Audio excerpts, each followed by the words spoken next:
알고 있던 며느리는 전화해서 수연이가 알레르기 있으니 다른 사람과 접촉하지 말라고 했습니다. 손주를 봐주기로 약속했을 뿐인데 69세의 저는 범죄자 취급을 받았습니다. 도대체 무슨 일이 있었던 것이었을까요?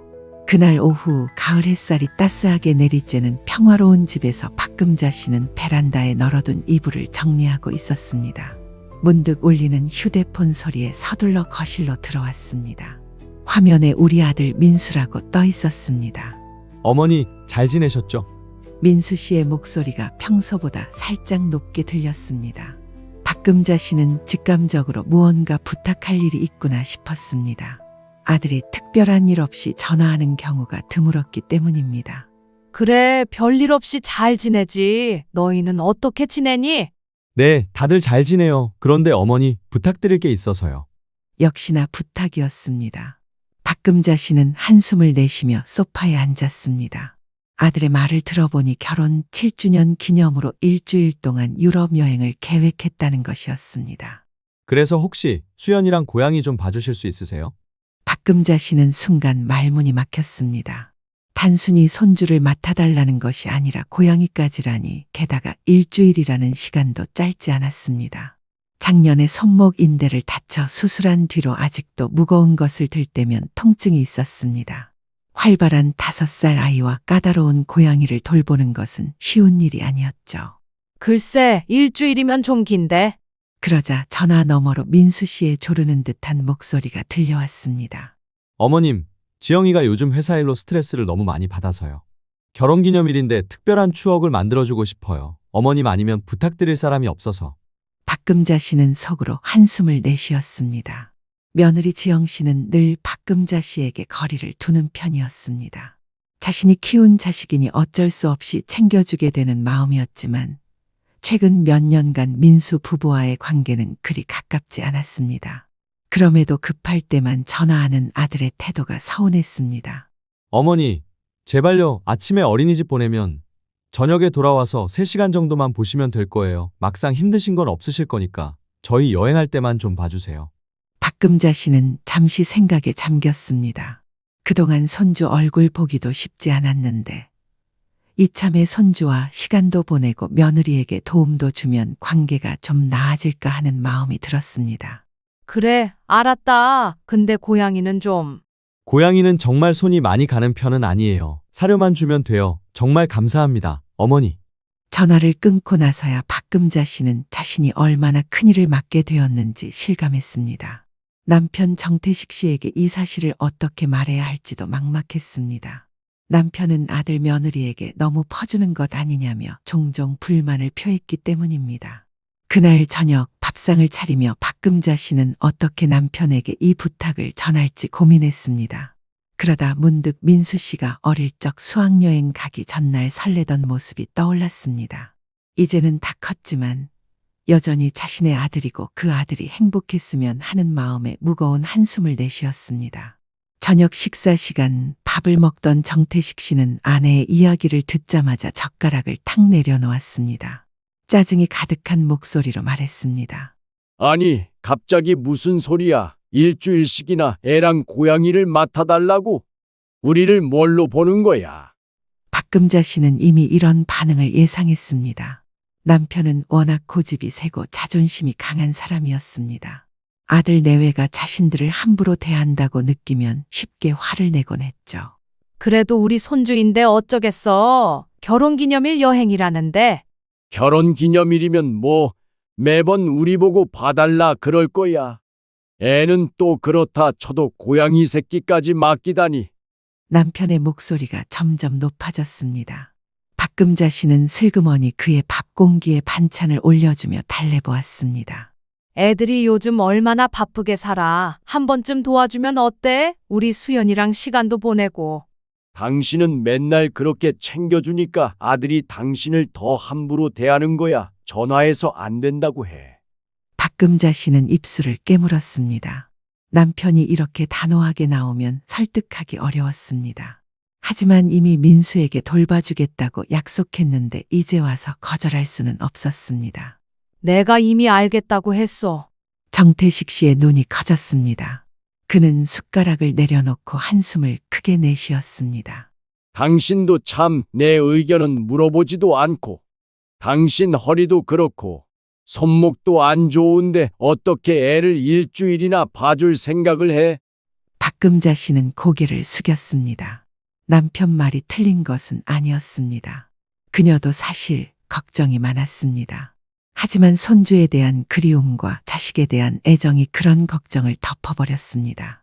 그래도 민수가 부탁하는데 어떻게 거절해? 우리 손주인데. 정태식 씨는 더 이상 말을 잇지 못했습니다.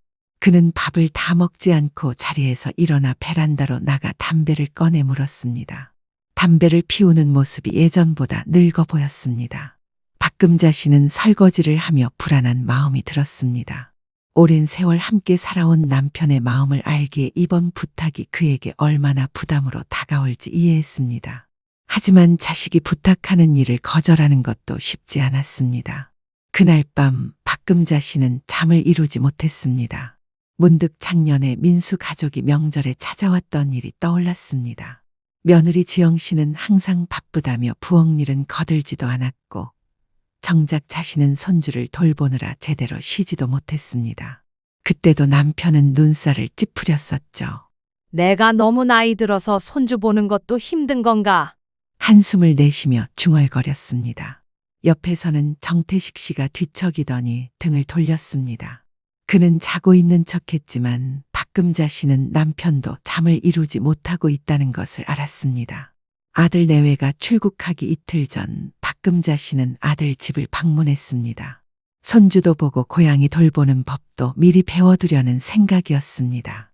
초인종을 누르자 며느리 지영이 문을 열었습니다. 어머님, 오셨어요? 들어오세요. 며느리의 표정은 밝았지만 어딘가 어색함이 묻어났습니다. 거실에 들어서자 5살 수연이가 할머니를 보고 환하게 웃으며 달려왔습니다. 할머니. 박금자 씨는 손주를 끌어안으며 행복한 미소를 지었습니다. 이런 순간을 위해 이 부탁을 받아들인 것이었습니다. 그런데 거실 한쪽에 앉아있던 민수 씨가 무언가를 들고 다가왔습니다. 어머니, 이거 수연이 스케줄표예요. 지영이가 정리해놨어요. 박금자 씨가 받아든 것은 두꺼운 바인더였습니다. 첫 페이지를 넘기자 빽빽하게 적힌 일정과 지시사항들이 눈에 들어왔습니다. 그 아래로는 알레르기 정보, 간식 지침, 놀이 시간 제한, 취침 전 루틴까지 세세하게 적혀 있었습니다. 박금자 씨는 놀라움을 감추지 못했습니다. 이렇게까지 자세히 적어 놓을 필요가 있니? 수연이가 예민한 편이라서요. 루틴이 깨지면 잠을 못 자거든요. 그리고 이 부분도 꼭 지켜주세요. 지영 씨는 바인더의 다른 페이지를 넘겼습니다.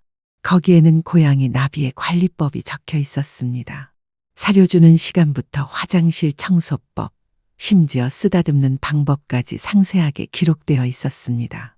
나비는 낯선 사람을 경계해서 어머님이 오시면 처음에는 숨을 거예요. 절대로 강제로 만지거나 방에 들어가게 하면 안 돼요. 박금자 씨는 이 모든 정보를 머릿속에 담아두기 어려울 것 같았습니다. 바인더를 천천히 넘기는 동안 민수가 다가와 어깨를 토닥였습니다. 너무 걱정 마세요. 수연이는 착해서 말 잘 들어요. 그리고 지영이가 이것저것 신경 쓰는 편이라. 그리고 어머님, 수연이가 자는 동안에는 집안에서 TV 소리를 최대한 작게 해주세요. 그리고 이 약은 열이 38도 이상 나면 먹이는 거고, 이건 기침할 때. 박금자 씨는 점점 부담감이 커졌습니다. 지영 씨가 설명하는 동안 정태식 씨의 말이 떠올랐습니다.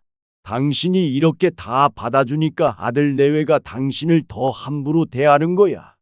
그 말이 이제야 실감났습니다. 며느리는 계속해서 냉장고 정리법, 현관문 잠그는 방법, 심지어 창문 여는 시간까지 알려주었습니다. 박금자 씨는 웃음으로 포장하려 했지만 점점 숨이 막히는 기분이었습니다. 그리고 마지막으로 중요한 것은 저희가 없을 때 집에 다른 사람을 절대 들이지 마세요. 수연이가 알레르기 있어서 조심해야 돼요. 그 말에 박금자 씨는 순간 당혹스러웠습니다. 마치 자신을 믿지 못한다는 듯한 말투였습니다. 무언가 불쾌함이 목구멍까지 차올랐지만 억지로 삼켰습니다. 알았어. 너무 걱정하지 마. 내가 아이를 어떻게 키웠는데. 그 순간 수연이가 달려와 박금자 씨의 무릎에 안겼습니다. 아이의 순수한 미소에 잠시 마음이 누그러졌습니다. 그래도 이렇게 귀여운 손주를 일주일 돌볼 수 있다는 생각에 마음을 다잡았습니다. 집을 나서면서 박금자 씨는 무거운 바인더를 품에 안았습니다. 돌아가는 버스 안에서 그녀는 창밖을 멍하니 바라보았습니다. 기대와 부담감이 뒤섞인 마음이었습니다. 문득 냉장고 옆에 붙어있던 무언가가 떠올랐습니다. 카메라처럼 보이는 작은 장치였는데 그것이 무엇인지 물어볼 걸 그랬다는 생각이 들었습니다. 집에 도착해 바인더를 펼쳐보니 마지막 페이지에 작은 메모가 붙어 있었습니다.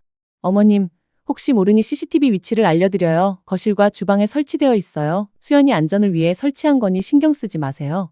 박금자 씨는 메모를 보고 얼어붙었습니다. CCTV라니 자신을 감시하려는 건가요?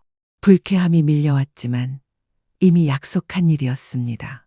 그녀는 한숨을 내쉬며 메모를 구겼습니다. 이제 와서 거절할 수도 없고 그렇다고 마음 편히 일주일을 보낼 수 있을지 의문이었습니다. 여행 첫날 아침 박금자 씨는 일찍 눈을 떴습니다. 잠자리가 달라서인지 허리가 뻐근했습니다. 손주 수연이와 함께 자느라 자세도 불편했고 고양이가 한밤중에 문을 긁는 소리에 깜짝 놀라기도 했습니다. 눈을 비비며 일어나 보니 수연이는 아직 곤히 자고 있었습니다. 침대에서 일어나 거실로 나오자 고양이 나비가 소파 위에서 경계하듯 박금자를 노려보고 있었습니다. 평소 고양이를 키워본 적이 없어서 어색했습니다. 어제 지영이 알려준 대로 사료통을 찾아 밥을 주려고 했지만 주방 어디에 있는지 찾기 어려웠습니다. 나비야, 밥 먹자, 나비야. 고양이는 꼼짝도 하지 않고 경계심 가득한 눈으로 박금자를 쳐다보기만 했습니다. 결국 30분을 헤매다 냉장고 옆 수납장에서 고양이 사료를 발견했습니다. 바인더에 적힌 양대로 사료를 그릇에 담아 바닥에 내려놓았지만 나비는 접근조차 하지 않았습니다. 왜 안 먹고 그러니? 배고프지 않아? 그때 수연이가 잠에서 깨어 방에서 나왔습니다. 아이는 눈을 비비며 고양이를 보더니 금세 밝은 표정이 되었습니다. 할머니, 나비는 그렇게 주면 안 돼요. 엄마가 항상 이렇게 준대요. 5살 아이가 능숙하게 고양이 사료통을 들고 특별한 그릇에 정확한 양을 담았습니다. 그러자 고양이가 수연이 쪽으로 다가와 얌전히 밥을 먹기 시작했습니다. 어린 손주에게 배우는 모습이 민망하기도 했지만 한편으로는 귀여운 광경이었습니다. 아침 식사 후 지영이 작성해준 스케줄에 따라 수연이를 어린이집에 데려다 주었습니다. 다행히 어린이집은 아파트 단지 내에 있어 찾기 어렵지 않았습니다. 어린이집 선생님은 박금자가 수연이의 할머니라는 사실을 알고 있는 듯 했습니다. 하지만 낯선 곳에서 손주를 떠나보내는 것이 조금 불안했습니다. 집으로 돌아와 바인더에 적힌 집안일을 하나씩 확인했습니다. 수연이 옷 정리, 장난감 정돈, 이불 빨래 이것저것 해야 할 일이 많았습니다. 쉬고 싶은 마음이 간절했지만 며느리에게 잔소리 들을까 염려되어 하나씩 해나갔습니다. 그런데 갑자기 휴대폰이 울렸습니다. 지영이었습니다. 어머님, 나비 밥은 주셨어요? 화장실은 청소하셨고요. 수연이는 잘 보냈나요? 응, 다 했어. 걱정 마. 혹시 집에 다른 사람 데려오시진 않았죠? 갑작스러운 질문에 박금자 씨는 의아했습니다. 아무도 초대할 생각이 없었는데 왜 그런 걱정을 하는지 이해가 되지 않았습니다. 그럴 일 없어. 근데 왜 그런 걸 물어보니? 아니에요. 그냥 수연이가 낯선 사람을 무서워해서요. 통화를 마치고 나서 박금자 씨는 뭔가 이상한 느낌이 들었습니다. 마치 감시당하는 기분이었습니다. 하지만 그냥 며느리에 관한 걱정이라고 생각하며 넘어갔습니다. 다음 날 오후 수연이가 낮잠을 자는 동안 박금자 씨는 잠시 소파에 앉아 쉬고 있었습니다. 갑자기 울리는 전화에 깜짝 놀라 받아보니 오랜만에 연락하는 친구 김순자 씨였습니다.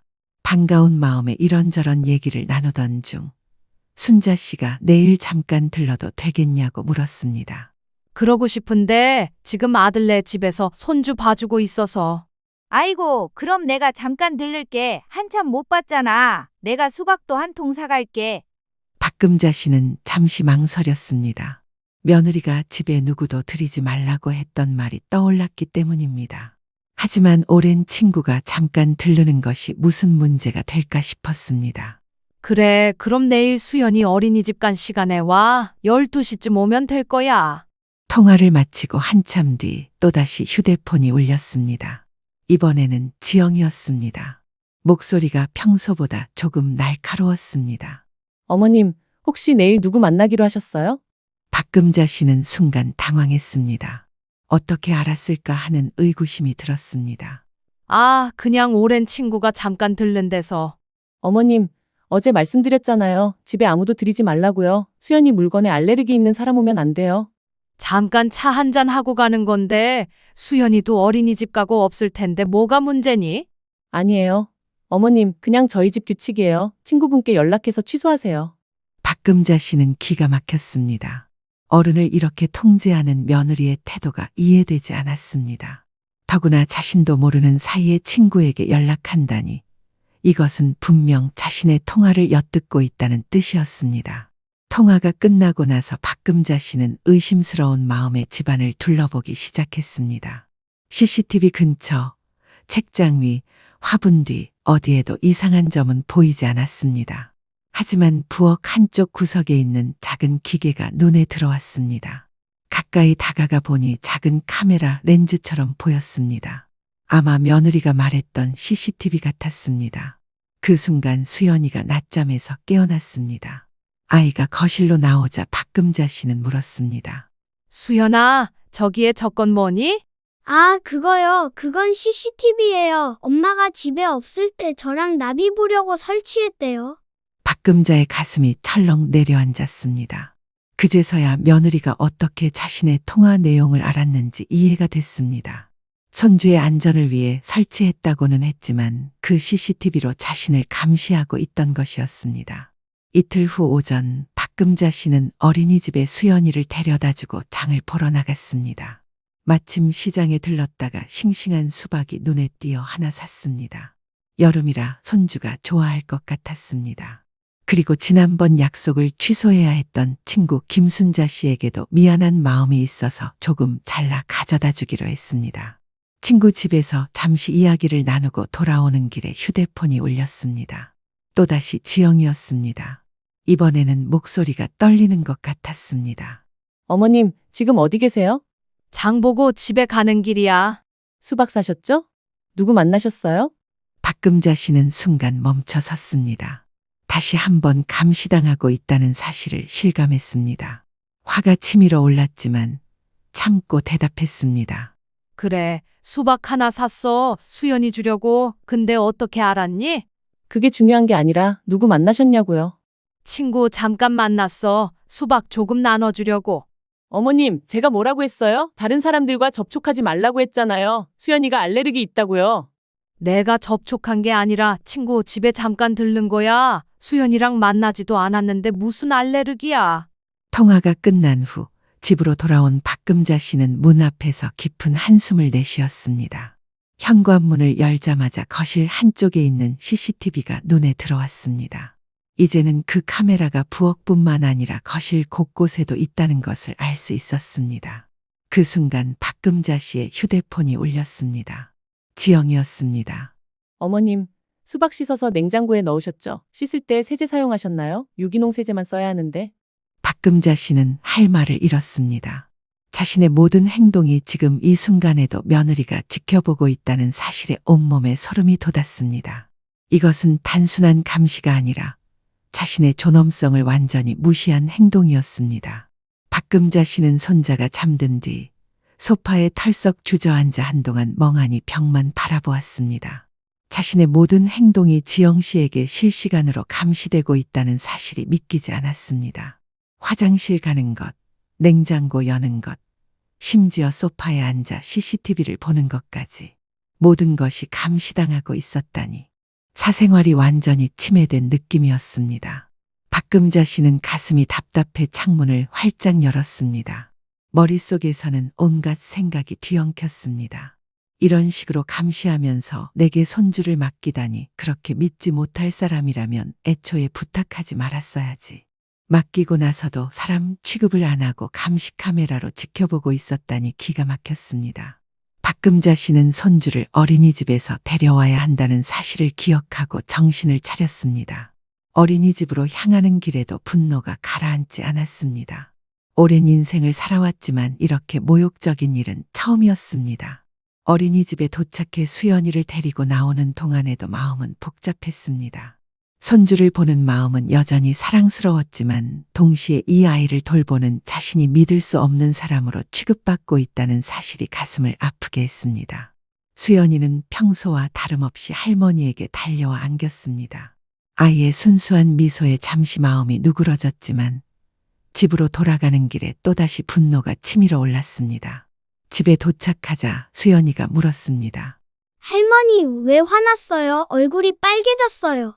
아니야, 할머니 괜찮아. 그냥 좀 피곤해서 그래. 아이에게 진실을 말할 수는 없었습니다. 대신 평소와 같이 저녁 식사를 준비하고 수연이와 놀아주었습니다.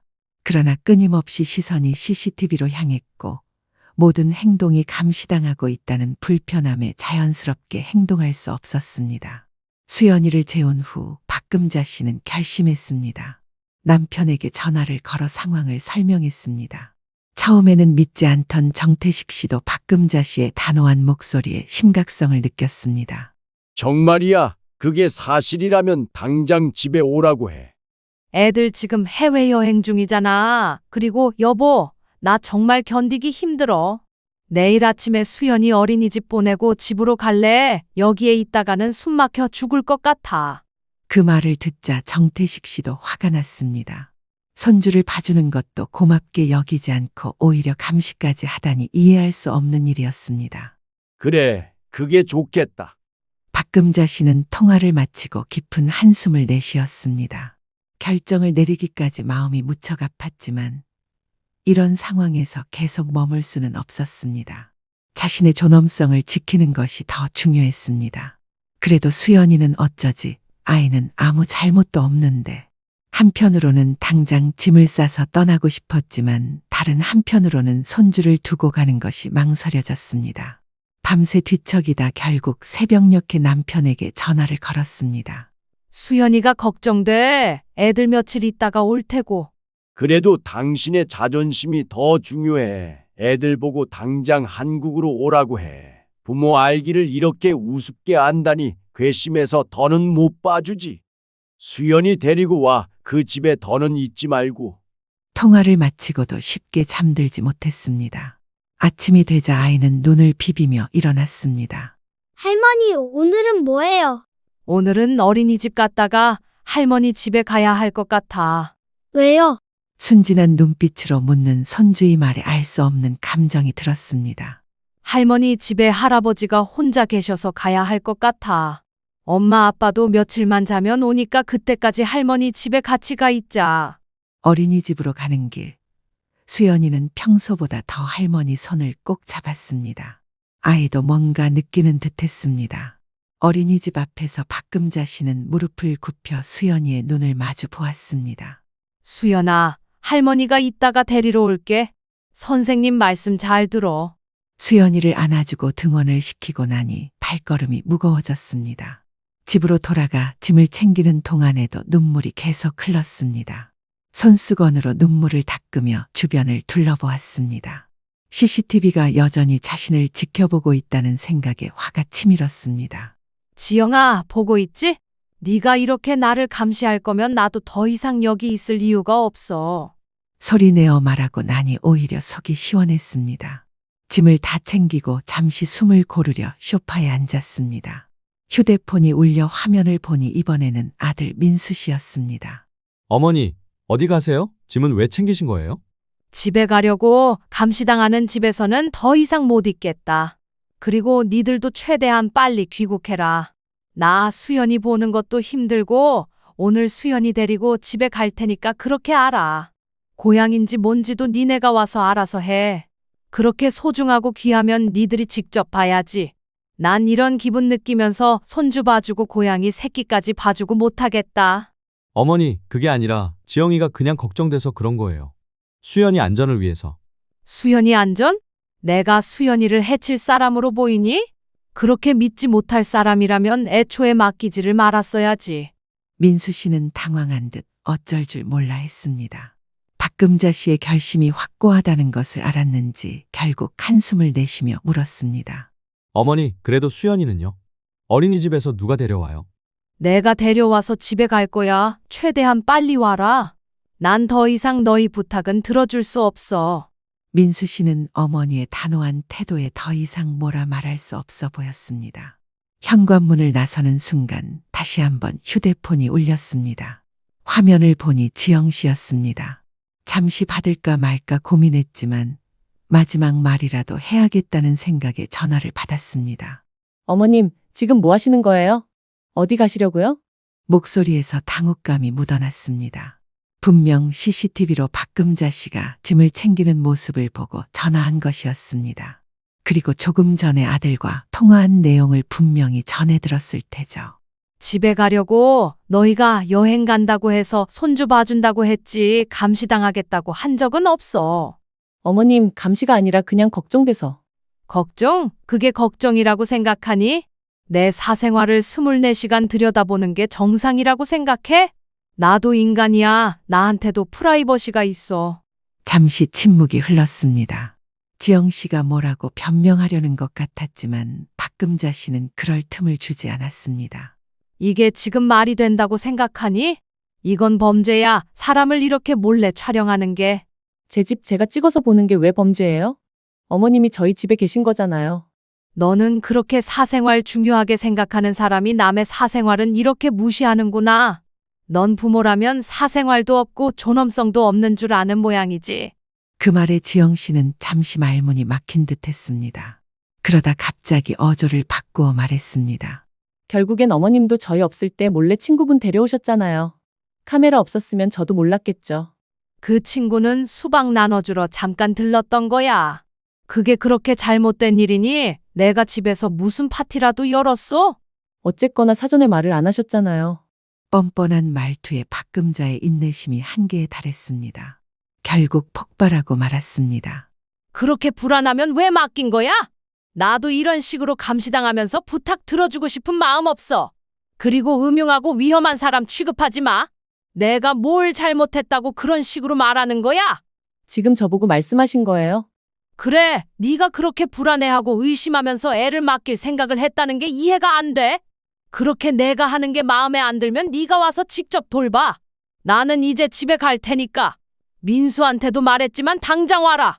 나뿐만 아니라 네 시아버지도 화가 아주 단단히 났으니까.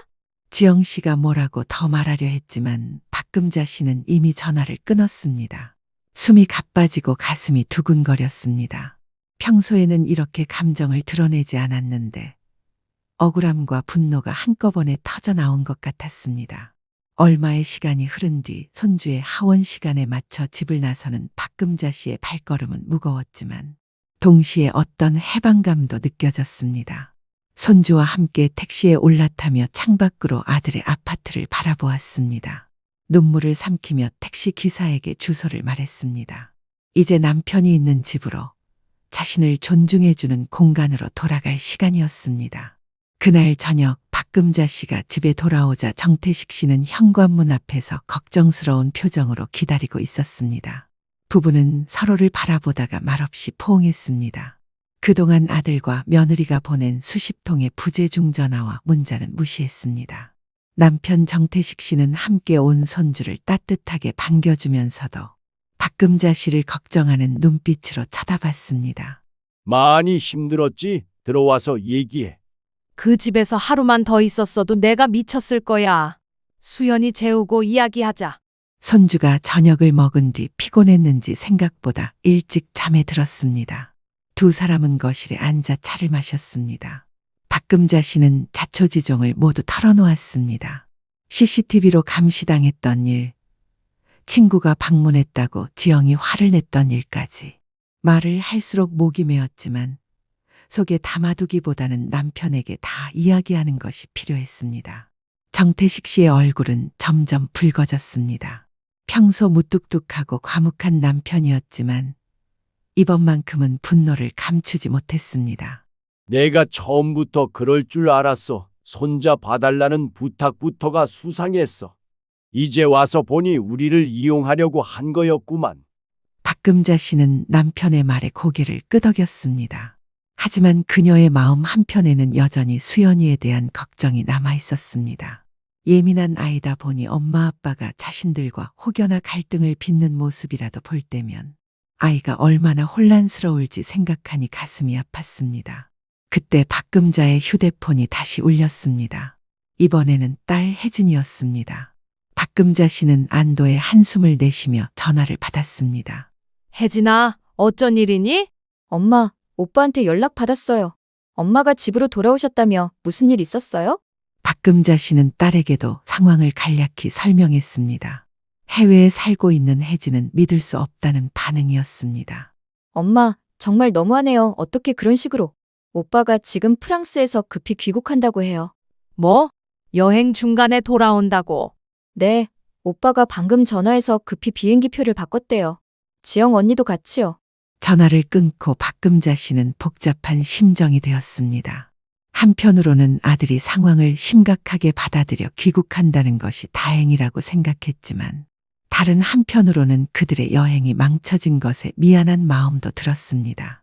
그러나 곧 분노가 다시 치밀어 올랐습니다. 여행이 망쳐진 것은 그들 스스로의 잘못이었으니까요. 귀국한다고? 뭐하러 이제 와서 사과한다고 달라질 게 있나? 그냥 해본 말인데 이럴 때만 말을 잘 듣네. 모르겠어. 근데 민수가 그냥 넘어가지는 않을 거야. 아직 수연이 생각하면 마음이 아파. 그날 밤 박금자 씨는 잠을 이루지 못했습니다. 아무리 감시당하는 기분이 불쾌했다고 해도 어린 손주를 갑자기 두고 온 것은 여전히 마음에 걸렸습니다. 그런 생각을 하다 보니 눈물이 흘렀습니다. 정태식은 아내의 등을 토닥이며 위로했지만 손주에 대한 그리움은 쉽게 가시지 않았습니다. 다음 날 아침 민수에게서 문자가 왔습니다. 어머니, 오늘 저녁에 도착합니다. 꼭 뵙고 싶습니다. 박금자 씨는 답장을 하지 않았습니다. 아직 마음의 준비가 되지 않았기 때문입니다. 정태식 씨는 아예 만나지 말자고 했지만 박금자 씨는 고민이 되었습니다. 어떻게든 이 문제는 해결해야 했으니까요. 저녁 시간이 다 되어 결국 박금자 씨는 아들 부부를 만나기로 했습니다. 정태식 씨는 날이 밝으면 손주를 어린이집에 데려다주고 그냥 집에 와버리라며 완강히 반대했지만 박금자 씨는 수연이를 위해서라도 대화가 필요하다고 설득했습니다. 아들 부부는 박금자 씨의 집을 방문했습니다. 캐리어를 들고 있는 것을 보니 귀국하자마자 바로 온 듯 했습니다. 두 사람은 어색한 표정으로 인사를 건넸습니다. 특히 지영 씨는 고개를 숙인 채 거의 말을 하지 않았습니다. 거실에 모여 앉자 무거운 침묵이 흘렀습니다. 수연이는 할아버지와 함께 다른 방에서 놀고 있었습니다. 민수 씨가 먼저 입을 열었습니다. 어머니, 정말 죄송합니다. 저희가 큰 실수를 했어요. 박금자 씨는 말없이 민수 씨를 바라보았습니다. 아들의 표정에서 진심 어린 후회가 보였지만 상처받은 마음은 쉽게 누그러지지 않았습니다. CCTV 설치한 건 정말 잘못된 판단이었어요. 지영이도 많이 반성하고 있습니다. 옆에 앉아있던 지영이 작은 목소리로 말했습니다. 정말 죄송해요. 어머님, 제가 너무 예민하게 굴었어요. 그게 감시가 아니라 그냥 수연이 걱정 때문에. 감시가 아니었다고? 내가 화장실 가는 것까지 확인하고 친구 만나는 것까지 통제하려 했잖아. 그게 감시 아니면 뭐야? 지영 씨가 고개를 더 숙였습니다. 민수 씨가 한숨을 내쉬더니 다시 말을 이었습니다. 어머니 말씀이 맞아요. 저희가 너무 심했어요. 특히 지영이가 처음 육아할 때 불안 장애가 있었거든요. 그래서 지나치게 조심스러워하는 경향이 있어요. 박금자 씨는 민수 씨의 설명을 듣고 잠시 생각에 잠겼습니다. 불안 장애라. 그렇다 해도 다른 사람의 사생활을 침해할 권리는 없었습니다. 하지만 적어도 이유는 알 것 같았습니다. 그래도 그건 이유가 될 수 없어. 나를 범죄자 취급하다니. 내가 애초에 손주를 해칠 사람으로 보였니? 전혀 그런 게 아니에요. 정말로요. 그냥 저희 불안한 마음을 제어하지 못했어요. 박금자 씨는 한숨을 내쉬었습니다. 그들의 사과가 진심이라는 것은 알겠지만 그렇다고 쉽게 용서할 수는 없었습니다. 그때 정태식 씨가 수연이를 데리고 거실로 들어왔습니다. 이 아이 때문에라도 대화는 해야겠지만 우리 집사람이 받은 상처는 쉽게 치유되지 않을 거야. 아버지, 정말 죄송합니다. 앞으로는 절대 이런 일 없을 거예요. 말로만 하지 말고 행동으로 보여줘. 어른을 존중하는 마음이 필요해. 며느리도 고개를 끄덕이며 눈물을 훔쳤습니다. 박금자 씨는 자신의 손을 꼭 잡고 있는 수연이를 바라보았습니다. 아이의 순수한 눈빛에 마음이 조금 누그러졌습니다. 수연이 때문에 이 정도로 끝내자. 하지만 다시는 이런 일이 없어야 해. 사람의 사생활과 존엄성은 존중받아야 하는 거야. 두 사람은 연신 고개를 끄덕였습니다. 수연이는 무슨 일이 있는지 모른 채 할머니와 할아버지 집에 온 것이 즐거운 듯 방긋 웃고 있었습니다. 한 달 후 박금자 씨는 시장에서 장을 보고 돌아오는 길이었습니다. 건강검진 결과가 좋지 않게 나와 마음이 무거웠습니다. 의사는 스트레스를 줄이고 규칙적인 생활을 하라고 권했습니다. 검진 결과를 남편에게는 말하지 않기로 했습니다. 괜히 걱정만 시킬 것 같았기 때문입니다. 집에 도착하자 정태식 씨가 심각한 표정으로 기다리고 있었습니다. 민수한테 전화 왔었어. 또 손주 봐달라고 하더라. 뭐? 또? 지난번 일이 있었는데도? 이번엔 지영이 출장 때문에 3일 정도만 봐달라는데. 박금자 씨는 한숨을 내쉬었습니다. 지난번 일이 있은 후로 아들 부부와의 관계는 겉으로는 회복된 듯했지만 여전히 불편함이 남아 있었습니다. 서로 조심스럽게 대화하고 지영 씨도 이전보다 공손해졌습니다. 하지만 그것이 진심에서 우러나온 것인지 아니면 수연이를 맡기기 위한 임시방편인지 의심스러웠습니다. 안 될 것 같아. 건강도 안 좋고 이번엔 미안하다고 전해. 당연하지. 내가 그렇게 말했어. 이젠 우리도 나이가 있고 너도 건강이 안 좋으니 힘들다고. 박금자 씨는 갑자기 찾아온 죄책감에 혼란스러웠습니다. 수연이가 보고 싶기도 했고 손주에게 도움이 되고 싶기도 했습니다. 하지만 지난번 경험이 트라우마처럼 남아 있었고 건강도 좋지 않았습니다. 저녁 무렵 민수 씨에게서 전화가 왔습니다. 박금자 씨는 망설이다가 전화를 받았습니다. 어머니, 아버지한테 들었어요. 건강이 안 좋으시다고. 괜찮으세요? 그냥 나이 들면 다 그렇지 뭐. 정말 죄송해요. 제가 너무 생각 없이 부탁드렸네요. 어머니 건강이 최우선인데. 괜찮아. 근데 왜 갑자기 손주 봐달라는 거니? 지난번 일도 있었는데. 지영이가 갑자기 해외 출장을 가게 됐어요. 제가 회사 일이 바빠서 죄송해요, 어머니. 박금자 씨는 아들의 말에 의구심이 들었습니다. 뭔가 이상한 느낌이 들었지만 정확히 짚어낼 수는 없었습니다. 그날 밤 박금자 씨는 다시 악몽에 시달렸습니다. 꿈에서 자신이 CCTV에 둘러싸인 방에 갇혀 있었고 누군가가 계속 지켜보고 있는 느낌이었습니다. 식은땀을 흘리며 깨어났을 때 정태식이 걱정스러운 표정으로 물었습니다. 또 그 꿈 꿨어? 응, 여전히 그 기억이 나를 괴롭히나 봐. 너무 스트레스 받지 마. 이젠 거절하는 법을 배워야 할 때야. 다음 날 아침 박금자 씨는 중요한 결정을 내렸습니다. 집 앞 공원에 앉아 깊은 생각에 잠겼습니다. 공원 벤치에서 지나가는 노부부를 바라보며 그들의 평화로운 모습이 부러웠습니다. 이대로는 안 되겠다. 내 인생의 남은 시간을 후회와 미움으로 채우고 싶지 않아. 박금자 씨는 천천히 일어나 집으로 돌아왔습니다. 남편에게 자신의 생각을 말했습니다. 여보, 나 집을 팔고 싶어. 뭐라고? 갑자기 왜? 이 동네에 계속 살면 걔네랑 계속 부딪힐 것 같아. 나도 마음이 편치 않고 새로운 곳에서 다시 시작하고 싶어. 정태식 씨는 처음에는 놀란 표정이었지만 곧 이해한다는 듯 고개를 끄덕였습니다. 생각해보니 그게 좋겠구나. 우리도 이제 조용히 여생을 보낼 때가 됐어. 박금자 씨의 결정은 충동적인 것이 아니었습니다. 오랫동안 마음속에 쌓여온 상처와 불안, 그리고 건강검진 결과까지 모든 것을 고려한 끝에 내린 결론이었습니다. 언젠가 나이가 들면 함께 살자고 했던 때, 미리 마련해 두었던 작은 전원주택이 있었습니다. 이제는 자신과 남편의 행복을 위해 과감한 변화가 필요한 시점이었습니다. 그날 저녁 박금자 씨는 부동산 중개업소에 전화를 걸었습니다. 집을 내놓기로 한 것입니다. 새로운 삶을 향한 첫걸음이었습니다. 일주일 후 박금자 씨의 집 앞 매매 팻말이 붙었습니다. 생각보다 빠르게 부동산 절차가 진행되었습니다. 박금자 씨는 마당에 있는 화초들의 물을 주며 복잡한 심정을 감추려 했습니다. 20년 넘게 살아온 집을 떠난다는 것은 쉬운 결정이 아니었지만 이제는 마음을 굳혔습니다. 그날 오후 민수 씨가 다급하게 전화를 해왔습니다. 집 매물 정보를 인터넷에서 본 모양이었습니다. 어머니, 이게 무슨 일이에요? 집을 파신다고요? 응, 그래. 우리도 이제 조용한 곳에서 살고 싶어서. 갑자기요? 저희한테는 한마디도 없으셨잖아요. 다 저희 때문이죠.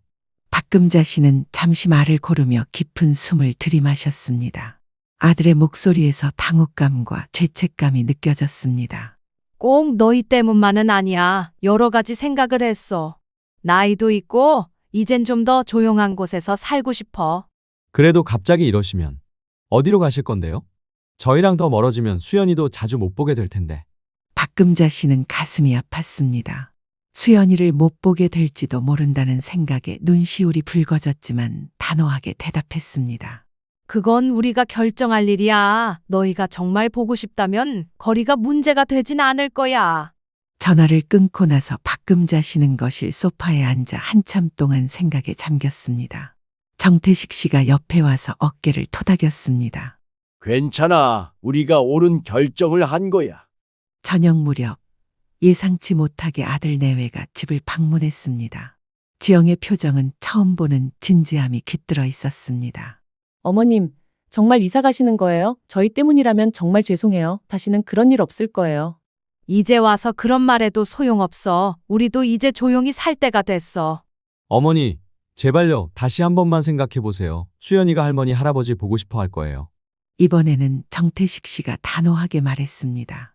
너희들이 우리를 존중한다면 우리 결정도 존중해. 이제 너희 뜻대로 못 움직여. 두 사람은 어찌할 바를 모르는 표정이었습니다. 수연이를 빼고 온 것이 다행이었습니다. 아이에게 이런 상황을 설명하는 것은 더 어려웠을 테니까요.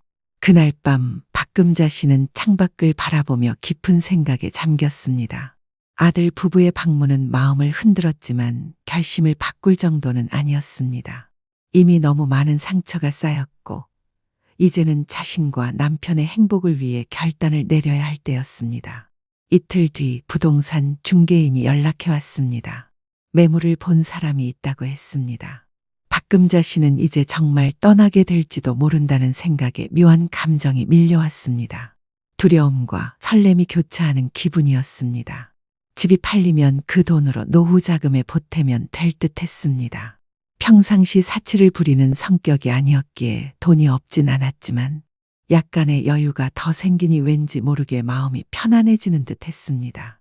그로부터 사흘 후 해외에 살고 있던 딸 혜진 씨가 갑자기 한국에 왔습니다. 박금자 씨는 공항에서 딸을 마중 나갔습니다.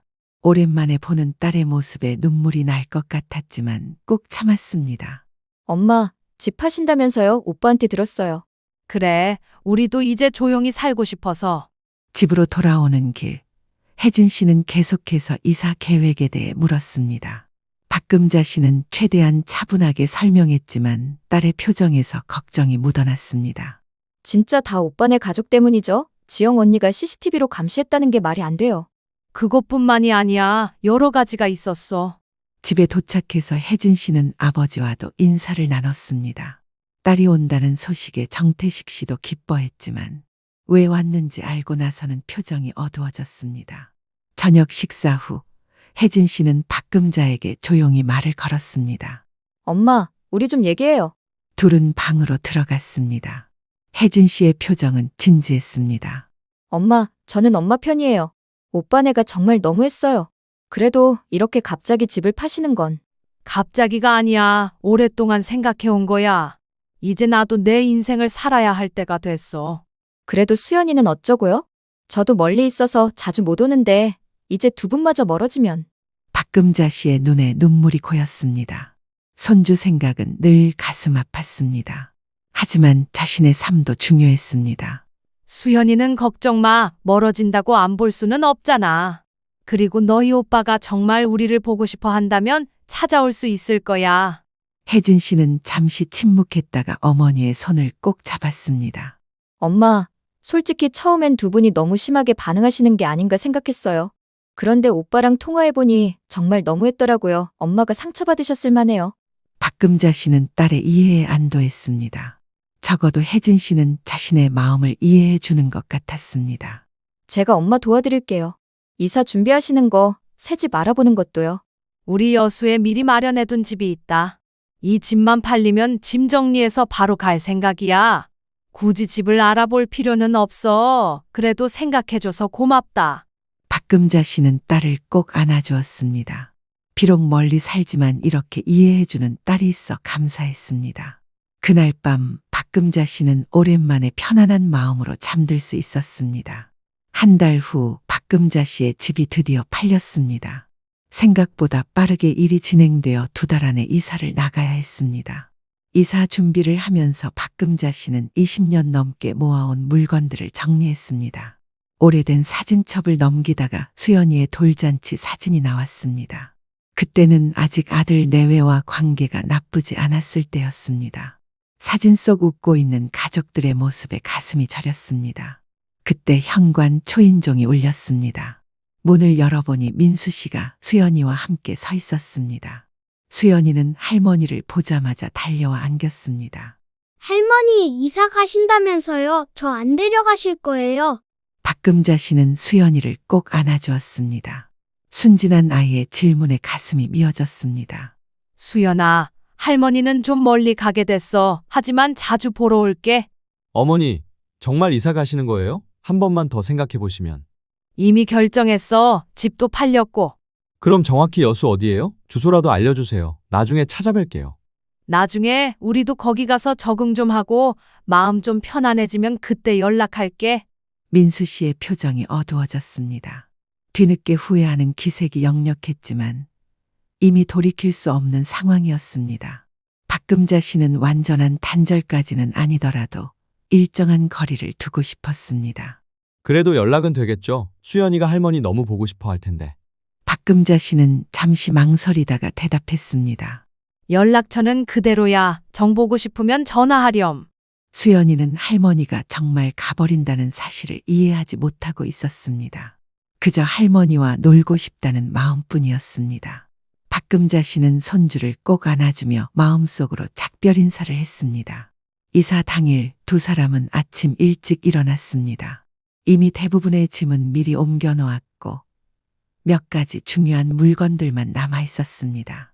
마지막으로 집안을 둘러보며 20년의 추억을 되새겼습니다. 이제 가자. 새로운 시작이야. 박금자 씨는 마당에 심어둔 꽃들에 마지막으로 물을 주었습니다. 이제는 다른 사람이 이 꽃들을 보게 될 것이라는 생각에 서글퍼졌지만 동시에 새로운 시작에 대한 기대도 있었습니다.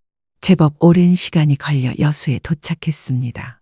도착하자마자 신선한 공기가 느껴졌습니다. 주변에는 비슷한 나이대의 노부부들이 살고 있어 어색함도 덜했습니다. 여기서 제2의 인생을 시작하자. 그래, 이제 우리 둘만의 시간을 가지자. 짐을 풀면서 박금자 씨는 문득 휴대폰을 확인했습니다. 민수 씨에게서 온 메시지가 있었습니다. 어머니, 잘 도착하셨나요? 수연이가 할머니 보고 싶다고 해요. 박금자 씨는 잠시 망설이다가 답장을 보냈습니다. 잘 도착했어. 수연이한테 할머니도 보고 싶다고 전해줘. 메시지를 보내고 난 후 박금자 씨는 창밖을 바라보았습니다. 깨끗한 하늘과 푸른 산 그리고 바다가 어우러지는 모습이 보였습니다. 아직 아들 가족과의 관계를 완전히 끊을 수는 없었지만 이제는 자신과 남편의 행복을 우선시하고 싶었습니다. 상처는 시간이 지나면 아물 것이고 언젠가는 또 다른 관계로 만날 수 있을 것입니다. 새로운 집, 새로운 이웃 그리고 새로운 시작. 박금자 씨는 이제 자신의 존엄성과 행복을 찾아 떠난 여정이 옳은 선택이었음을 느꼈습니다. 비록 아픔이 있었지만 그 아픔을 통해 더 강해진 자신을 발견했습니다. 69세의 나이에 시작하는 새로운 인생. 박금자의 얼굴에 오랜만에 편안한 미소가 번졌습니다. 오늘 사연의 주인공은 72세 김순자 씨입니다. 김 씨는 이제는 마음이 편안합니다. 그런 김 씨에게는 아들 며느리 때문에 어디에도 말 못하고 속 끓는 속사정이 있었죠. 도대체 무슨 사연이 있었고 어떻게 해결할 수 있었을까요? 오늘은 김 씨가 아들네 집을 방문하는 날이었습니다. 새벽부터 일어나 손수 만든 총각김치와 아들이 좋아하는 약식을 정성껏 싸고 손주들을 위한 선물도 빼놓지 않았습니다. 거울 앞에서 머리를 매만지며 오랜만에 설레는 마음을 다독였습니다. 이번엔 좀 오래 있다 와야겠어. 민준이랑 민서 많이 컸을 텐데. 남편 김현수 씨가 6년 전 갑작스런 심장마비로 세상을 떠난 후 김 씨에게 남은 가족은 아들과 그의 가족뿐이었습니다. 그러나 분당에 사는 아들네 집은 김 씨의 집에서 지하철로 1시간 반이 넘게 걸리는 거리였습니다. 버스에서 내려 아파트 단지로 향하는 길, 김 씨는 지나가는 엄마들의 세련된 차림새를 보며 자신의 낡은 옷차림을 문득 부끄럽게 느꼈습니다. 김 씨는 초인종을 누르기 전 한 번 더 옷 매무새를 가다듬었습니다. 문이 열리고 아들 민우 씨가 반갑게 맞아주었습니다. 어머니 오셨어요? 많이 기다리셨죠? 아니, 방금 도착했어. 우리 민우 많이 말랐네? 회사 일 때문에 고생이 많지? 다들 비슷하게 삽니다. 어머니야말로 건강하셔야 해요. 안으로 들어서자 거실 소파에 앉아있던 며느리 소연 씨가 휴대폰을 내려놓고 일어났습니다. 어머님, 오랜만이에요. 미리 연락 주셨으면 제가 역까지 마중 나갔을 텐데. 미리 약속된 방문이었지만 며느리의 말투에는 부자연스러운 무언가가 느껴졌습니다. 김 씨는 가져온 음식 봉투를 내밀었습니다. 괜찮아. 내가 길다 하니까. 이거 민우가 좋아하는 약식이랑 총각김치 담가왔어. 아이고, 뭘 이런 걸 다. 저희 냉장고 좀 복잡한데.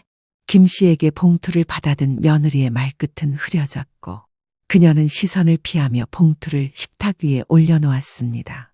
김 씨는 쓸쓸한 마음을 감추며 손주들을 찾았습니다. 민준이랑 민서는 어디 있어? 아, 민준이는 학원 갔고 민서는 친구네 집에 놀러 갔어요. 저녁 때 돌아올 거예요. 손님 방으로 안내된 김 씨는 작은 방 안에 가방을 내려놓았습니다. 방은 깨끗했지만 왠지 사람 사는 기운이 느껴지지 않았습니다. 침대, 협탁, 작은 옷장이 전부인 이 공간은 마치 호텔 객실처럼 정돈되어 있었습니다. 어머님, 물 한 잔 가져다 드릴게요. 조금 쉬세요. 고마워. 내가 부엌에 가서. 아니에요. 제가 할게요. 부엌 정리해 놓은 게 있어서. 김 씨는 며느리의 말에 자리에 앉았습니다. 배려하는 듯 보였지만 마치 자신의 공간에 들어오지 말라는 듯 말하는 며느리의 말은 묘하게 기분이 나빴습니다. 창밖으로 보이는 아파트 단지의 풍경을 바라보며 한숨을 삼켰습니다. 잠시 후 민우 씨가 노트북을 들고 방에 들어왔습니다. 어머니, 회사 일 좀 처리하고 올게요. 저녁 식사 준비되면 불러드릴게요. 그래, 바쁜데 미안하다. 난 괜찮으니 일 봐. 민우 씨가 나간 후 김 씨는 방 안을 둘러보았습니다. 침대 옆 협탁에는 아들 가족의 사진이 놓여 있었습니다. 문득 남편이 살아있을 때 함께 찍었던 가족 사진이 떠올랐습니다.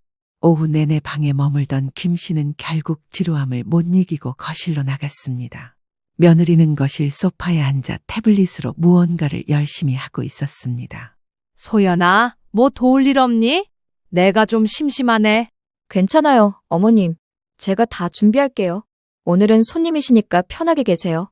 손님이라는 단어가 가슴에 꽂혔지만 김 씨는 무표정한 얼굴로 고개를 끄덕였습니다. 그때 현관문이 열리고 민서가 들어왔습니다. 엄마, 나왔어. 할머니? 우리 민서 왔구나. 할머니가 보고 싶었어. 민서가 달려와 안기자 김 씨의 얼굴에 처음으로 미소가 번졌습니다. 아이의 뽀얀 볼을 쓰다듬으며 가져온 선물을 건네려는 찰나 며느리가 재빨리 다가왔습니다. 민서야, 손부터 씻고 와. 할머니도 지금 바쁘실 거야. 민서가 화장실로 향하자 김 씨의 미소가 사그라들었습니다. 잠시 후 민준이도 학원에서 돌아왔지만 인사를 나누는 시간은 짧았습니다.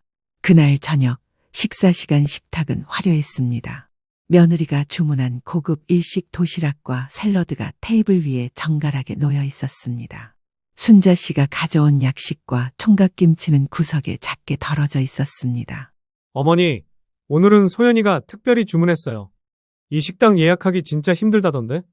요즘 SNS에서 핫한 곳이에요. 제가 인테리어 작업할 때 알게 된 셰프가 운영하는. 김 씨는 며느리의 설명을 들으며 조용히 수저를 들었습니다. 화려한 플레이팅의 음식들이 분명 맛있었지만 어쩐지 낯설고 차가운 느낌이었습니다. 민준아, 학교는 재미있니? 선생님이 숙제는 많이 내주시니? 그냥 그래요. 요즘은 코딩 학원이 더 재밌어요. 민준이가 요즘 IT 영재 교육받고 있어요. 이 사람 닮아서 그런지 컴퓨터 쪽으로 소질이 있나 봐요. 그렇구나. 근데 요즘 아이들은 학원을 너무 많이 다니는 것 같아. 내가 가르쳐 보니 놀 시간도 필요하던데. 며느리의 표정이 살짝 굳었습니다. 며느리는 음식을 한 입 먹기 전에 사진을 찍기 시작했습니다. 어머님, 잠시만요. 인스타에 올릴 사진 좀 찍을게요. 인스타가 뭐니? SNS예요. 사람들이 사진 올리고 소통하는 앱이요. 며느리는 음식과 테이블을 여러 각도에서 촬영한 후 만족스러운 표정으로 핸드폰을 내려놓았습니다. 그제야 식사가 본격적으로 시작되었습니다. 식사 중 김 씨는 민서가 숟가락을 잘못 쥐는 것을 발견했습니다. 초등학교 교사로서의 직업병이 발동해 자연스럽게 말을 건넸습니다. 민서야, 숟가락은 이렇게 쥐는 거야. 할머니가 가르쳐 줄게. 어머님, 저희가 민서 식사 예절은 다 가르치고 있어요. 아이가 혼란스러워할 수 있으니까. 아, 그랬구나.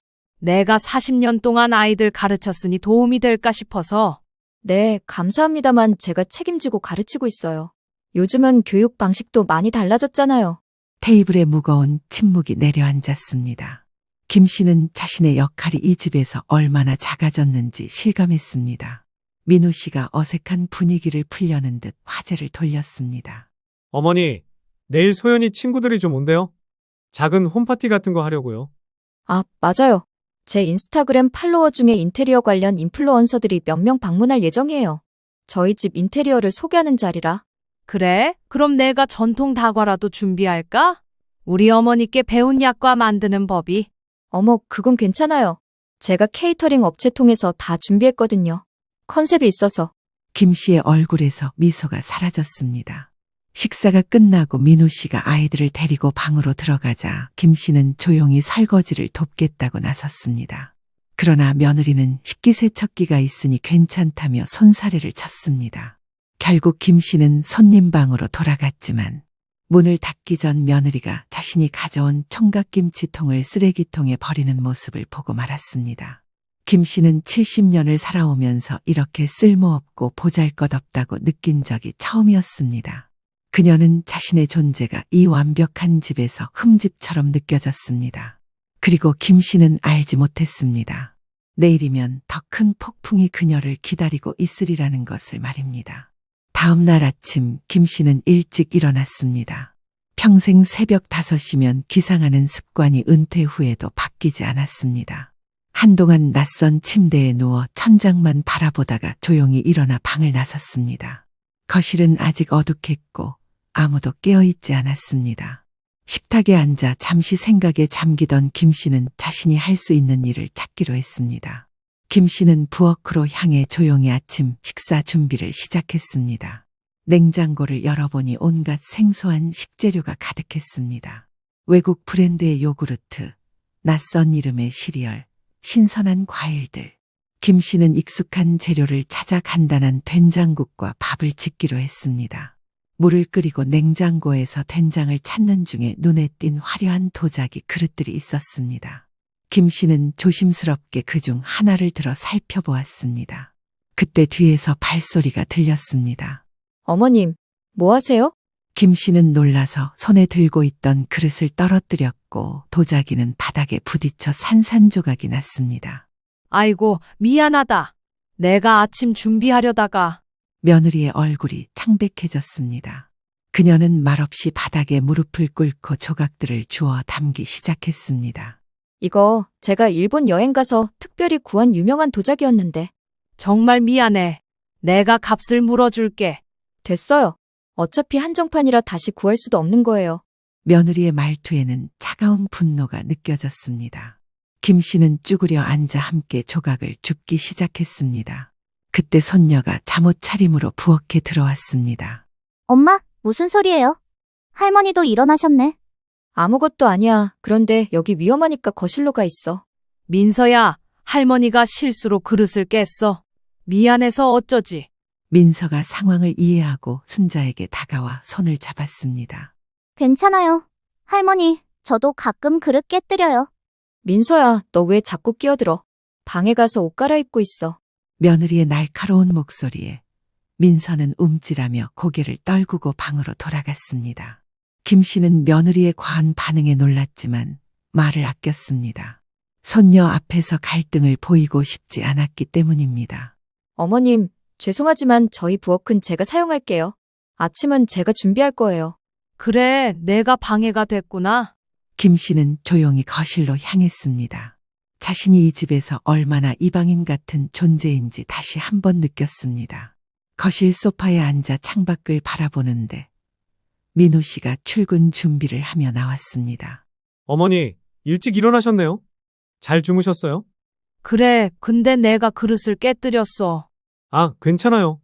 실수는 누구나 해요. 민호 씨의 말투는 부드러웠지만 눈빛에는 걱정이 스쳐 지나갔습니다. 김 씨는 아들이 아내의 눈치를 보고 있다는 것을 느꼈습니다.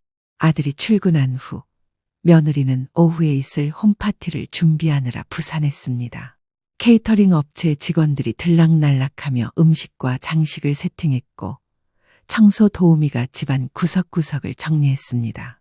김 씨는 방에 머물며 창밖을 내다보았습니다. 잠시 후 노크 소리가 들렸습니다. 어머님, 잠시 말씀 좀 드려도 될까요? 그래, 들어와. 며느리는 예쁘게 화장을 하고 세련된 원피스를 입은 채 방에 들어왔습니다. 오늘 제 친구들이 좀 와요. 인테리어 관련 일로요. 어머님께서는 혹시? 내가 방해가 되니? 그럼 나가 있을까? 아, 그런 건 아니고요. 그냥 손님들이 집 전체를 둘러볼 텐데 어머님 방도 촬영할 수 있을지 여쭤보려고요. 촬영 왜? 제 인스타그램 계정에 올릴 거예요. 요즘은 이런 콘텐츠가 인기가 많아서. 김 씨는 이해할 수 없었지만 고개를 끄덕였습니다. 쉬고 싶어도 쉬지 못하는 상황이 마음에 들지 않았습니다. 하지만 더 이상의 갈등은 피하고 싶었기에 알겠다고 했습니다. 오후 2시 손님들이 도착하기 시작했습니다. 화려하게 꾸민 젊은 여성들 6명이 며느리의 집에 모였습니다. 그들은 모두 비슷한 스타일로 옷을 입고 핸드폰으로 집안 곳곳을 촬영했습니다. 김 씨는 거실 한켠에 조용히 앉아 있었지만 완전히 무시당하는 기분이었습니다. 며느리는 손님들에게 순자 씨를 소개하지 않았고 마치 그녀가 없는 것처럼 행동했습니다. 그리고 얼마 뒤 민준이와 민서가 학교에서 돌아와 어리둥절한 표정으로 거실에 서 있었습니다. 민준아, 민서야, 학교 다녀왔니? 민준은 상황을 파악하고 조용히 자기 방으로 들어갔지만 민서는 순자 씨에게 다가와 팔을 잡았습니다. 할머니, 이 사람들 누구예요? 응, 엄마 친구들이래. 우리 잠시 조용히 있자. 그때 며느리가 다가왔습니다. 민서야, 왜 인사도 안 하고 들어와? 엄마 친구한테 인사드려야지. 민서는 불안한 표정으로 며느리의 친구들에게 고개를 숙였습니다. 김 씨는 민서의 어깨를 감싸 안았습니다. 소연아, 아이들이 학교 다녀와서 피곤할 텐데. 괜찮아요. 아이들도 이런 자리에서 사회성을 배울 수 있어요. 민서야, 이모들이 너 사진 좀 찍어도 괜찮냐고 하는데 좀 웃어봐. 김 씨는 민서의 작은 손이 자신의 옷자락을 꽉 쥐는 것을 느꼈습니다. 아이의 불안한 마음이 전해져 왔습니다.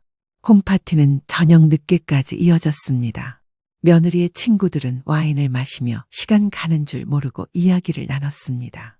민호 씨는 늦은 퇴근 후 지친 모습으로 돌아왔지만 며느리의 친구들과 어울려야 했습니다. 밤 10시가 넘어 아이들은 모두 잠들었고 김 씨도 방에 들어가 휴식을 취했습니다. 하지만 거실에서 들려오는 웃음소리와 대화 소리 때문에 잠을 이룰 수 없었습니다. 자정이 가까워지자 손님들이 하나둘 떠나기 시작했고 곧 현관문이 닫히는 소리가 들렸습니다. 그 후 거실에서 아들과 며느리의 대화 소리가 들려왔습니다. 오늘 너무 늦게까지 한 거 아니야? 내일 출근해야 하는데. 뭐 어때서 내일인데. 이번에 좋은 클라이언트 소개받을 수도 있어. 그래도 아이들도 있고 어머니도 계시고. 아, 정말 어머니 핑계대지 마. 당신이 뭘 불편해하는데. 당신 엄마가 우리 집에 와서 불편한 건 나라고. 며느리의 목소리가 점점 높아졌습니다. 김 씨는 이불을 끌어당겨 귀를 막고 싶었지만 며느리의 말이 너무 선명하게 들렸습니다. 아침에 내 소중한 도자기 깨뜨리고 부엌은 맘대로 뒤지고 내 친구들 앞에서는 나만 어색하게 만들고 도대체 언제까지 계실 생각이야? 소연아, 목소리 낮춰. 어머니 들으시겠다. 들으면 어때? 당신은 왜 항상 어머니 편만 들어? 여기는 우리 집이야. 당신 엄마 집이 아니라고. 김 씨는 방문을 조금 열고 밖을 내다보았습니다. 며느리의 얼굴은 화가 나서 붉게 달아올라 있었고 민우 씨는 난처한 표정으로 서 있었습니다. 나 정말 지쳤어. 당신 엄마가 여기 계시면 내가 숨을 못 쉬겠어. 아침부터 저녁까지 감시받는 기분이라고. 무슨 소리야? 어머니가 언제 감시를 해? 그냥 조용히 계시잖아. 며느리는 갑자기 울음을 터뜨렸습니다. 그 조용히 계신다는 게 더 무서워. 늘 나를 판단하는 눈빛으로 쳐다보잖아. 내가 아이들 어떻게 키우는지, 집안일은 어떻게 하는지 다 비판하는 것 같다고. 소연아, 어머니는 그런 의도 없으셔. 그냥 도움 주시려는 거야. 난 도움 필요 없어. 이제 좀 솔직해지자. 당신도 어머니가 여기 계시는 게 불편하잖아. 매일 퇴근하고 피곤한데 어머니 상대하느라 더 피곤해지고. 민우 씨는 말을 잇지 못했습니다. 김 씨는 민우 씨의 침묵이 며느리의 말에 동의한다는 신호처럼 느껴졌습니다. 며느리는 갑자기 방향을 틀어 김 씨의 방으로 향했습니다. 김 씨는 급히 침대로 돌아가 이불을 덮었지만 며느리는 문을 거칠게 열었습니다. 어머님, 일어나 계시죠? 다 들으셨죠?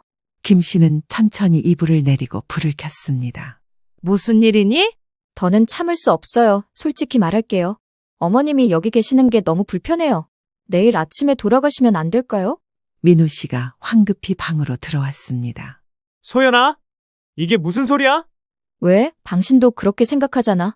어머님, 저희도 사생활이 필요해요. 아이들도 어머님 때문에 혼란스러워하고. 김 씨는 천천히 자리에서 일어났습니다.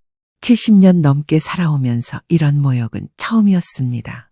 그래, 내가 방해가 됐구나. 어머니, 그런 게 아니에요. 소연이가 술이 좀 취해서. 취하긴. 난 정신 멀쩡해. 어머님, 미안하지만 솔직한 게 좋을 것 같아서요. 지금 나가시라는 건 아니지만 내일. 그때 며느리의 휴대폰이 울렸습니다. 며느리는 전화를 받았고 표정이 급변했습니다. 뭐라고? 진짜? 와, 정말 감사합니다. 네, 내일 바로 미팅하시죠. 전화를 끊은 며느리는 기쁨에 차서 민우에게 말했습니다. 여보, 방금 전시회 주최 측에서 연락 왔어. 내 인테리어 디자인이 선정됐대. 내일 아침 일찍 계약 미팅이 있대. 며느리의 흥분은 잠시 뒤 어색함으로 바뀌었습니다. 그녀는 순자를 힐끔 쳐다보았습니다. 그런데 미팅 장소가 우리 집이래. 내일 아침 9시에. 집에서 한다고. 우리 집 인테리어를 보고 마음에 들어해서. 그런데 며느리는 말을 아끼며 김 씨를 쳐다보았습니다. 김 씨는 며느리의 표정과 의미를 단번에 알아차린 뒤 천천히 일어나 옷장으로 향했습니다. 알았다. 내가 지금 나갈게. 어머니, 무슨 소리예요? 지금이 새벽 3시가 다 되어 가는데 어디로 가시겠다는 거예요? 괜찮아. 내가 모텔에 가면 돼. 며느리는 눈을 피했지만 반대하지 않았습니다.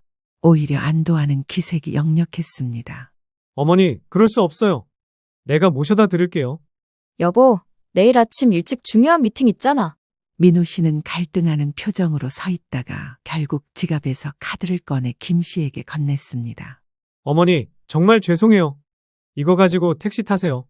모텔비도 이걸로 내시고. 내일 제가 찾아뵐게요. 김 씨는 아들의 손에서 카드를 받았습니다. 손이 떨렸지만 그녀는 감정을 숨기려 노력했습니다. 조용히 짐을 챙긴 후 현관으로 향했습니다. 어머니, 정말 미안해요. 괜찮아. 네 선택이니까. 며느리는 눈도 마주치지 않고 거실 구석에 서 있었습니다. 김 씨는 마지막으로 집안을 둘러보았습니다. 벽에 걸린 민우 가족의 행복한 사진, 손주들의 방문을 살짝 열어 자고 있는 아이들의 모습을 눈에 담았습니다. 현관문을 열고 나가며 김 씨는 자신이 이 집에서 완전히 쫓겨나고 있다는 사실을 실감했습니다. 새벽 서울의 차가운 공기가 그녀를 맞이했습니다. 5월의 새벽 공기는 생각보다 차가웠고 옷도 제대로 챙기지 못한 김 씨는 몸을 움츠렸습니다.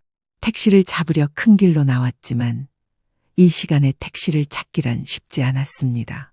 한참을 기다린 끝에 지나가는 택시를 발견하고 손을 흔들었습니다.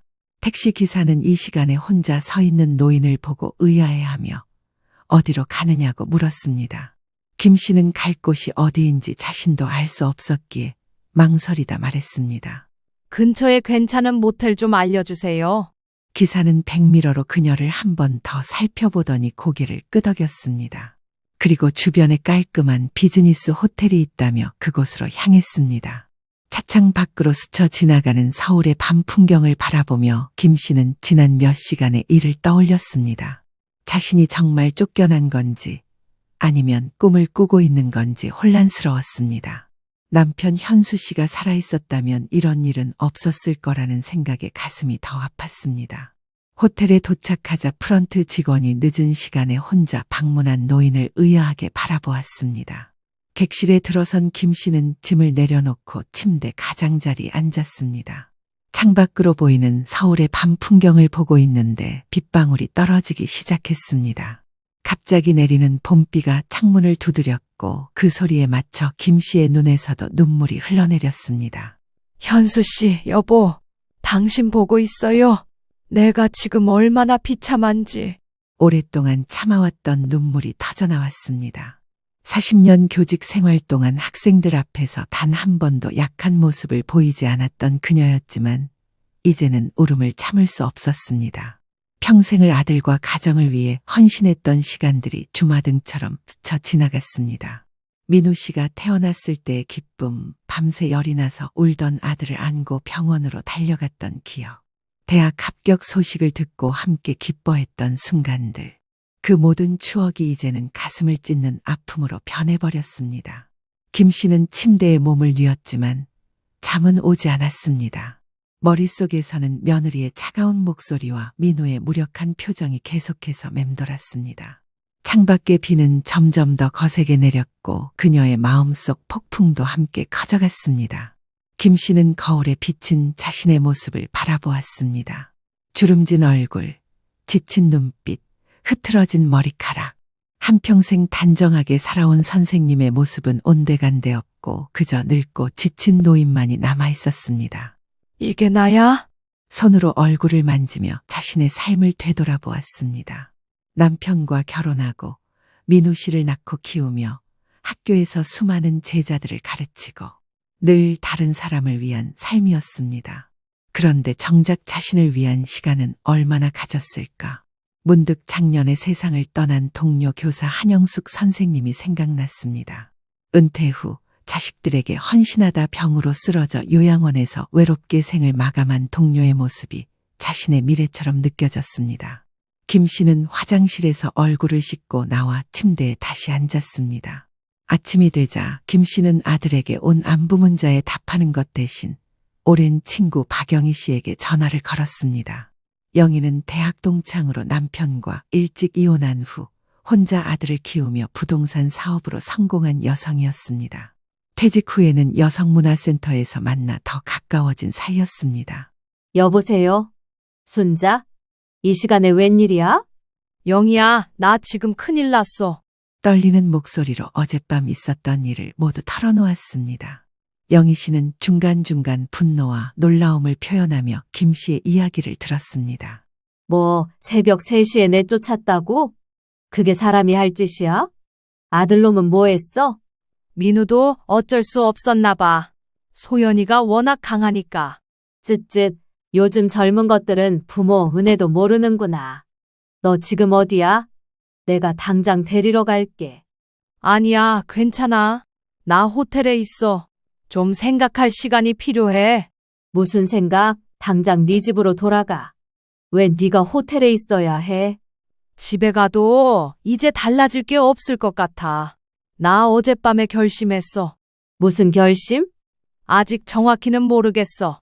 하지만 이제 내 인생을 살아보려고 해. 전화를 끊고 창밖을 바라보던 김 씨는 갑자기 무언가 떠올랐습니다. 얼마 전 부동산 중개업을 하는 이 대표가 집을 팔면 좋은 가격을 받을 수 있다고 했던 말이 생각났습니다. 당시에는 거절했지만 지금은 그 제안이 새롭게 들렸습니다. 김 씨는 가방에서 수첩을 꺼내 이 대표의 번호를 찾았습니다. 아직 이른 시간이었지만 연락해 보기로 했습니다. 몇 번의 신호음 후 이 대표가 전화를 받았습니다. 이 대표는 의외로 반갑게 김 씨의 전화를 받았고 지금도 여전히 그녀의 집에 관심 있다고 했습니다. 김 씨는 집을 팔 생각이 있다고 말했고 이 대표는 오늘 만나자고 제안했습니다. 그래, 오늘 만나요. 제 집에서 말고 다른 곳에서 만납시다. 전화를 끊고 김 씨는 깊은 숨을 내쉬었습니다. 평생 살아온 집을 판다는 것은 쉬운 결정이 아니었습니다. 하지만 이제 그녀에게는 새로운 시작이 필요했습니다. 오전 10시 김 씨는 강북구의 한 카페에서 이 대표를 만났습니다. 그는 65세의 활기찬 남성으로 부동산 중개업을 30년 넘게 해온 베테랑이었습니다. 선생님, 갑작스러운 결정이신데 괜찮으신가요? 그 집에서 평생 사셨다고 하셨잖아요. 네, 그렇지만 이제 변화가 필요할 것 같아요. 이 대표는 김 씨의 집이 위치한 지역이 재개발 호재로 가격이 많이 올랐다고 설명했습니다. 약 8억 원에 팔 수 있을 것이라는 말에 김 씨는 놀랐습니다. 결혼할 때 시부모님께 물려받아 평생 살아온 집이었는데 이렇게 가치가 올라 있었습니다. 그렇게 비싸요? 우리 집이? 네, 요즘 부동산 시장이 많이 올랐거든요. 특히 선생님 댁처럼 역세권에 위치한 단독주택은 더욱 가치가 있습니다. 김 씨는 집을 팔면 어디서 살아야 할지 걱정된다고 말했습니다. 이 대표는 미소를 지으며 제안했습니다. 혹시 시니어 타운에 관심 있으세요? 요즘은 좋은 곳들이 많아요. 아니면 제가 운영하는 실버드림 모임을 소개해드릴 수도 있고요. 실버드림이 뭔가요?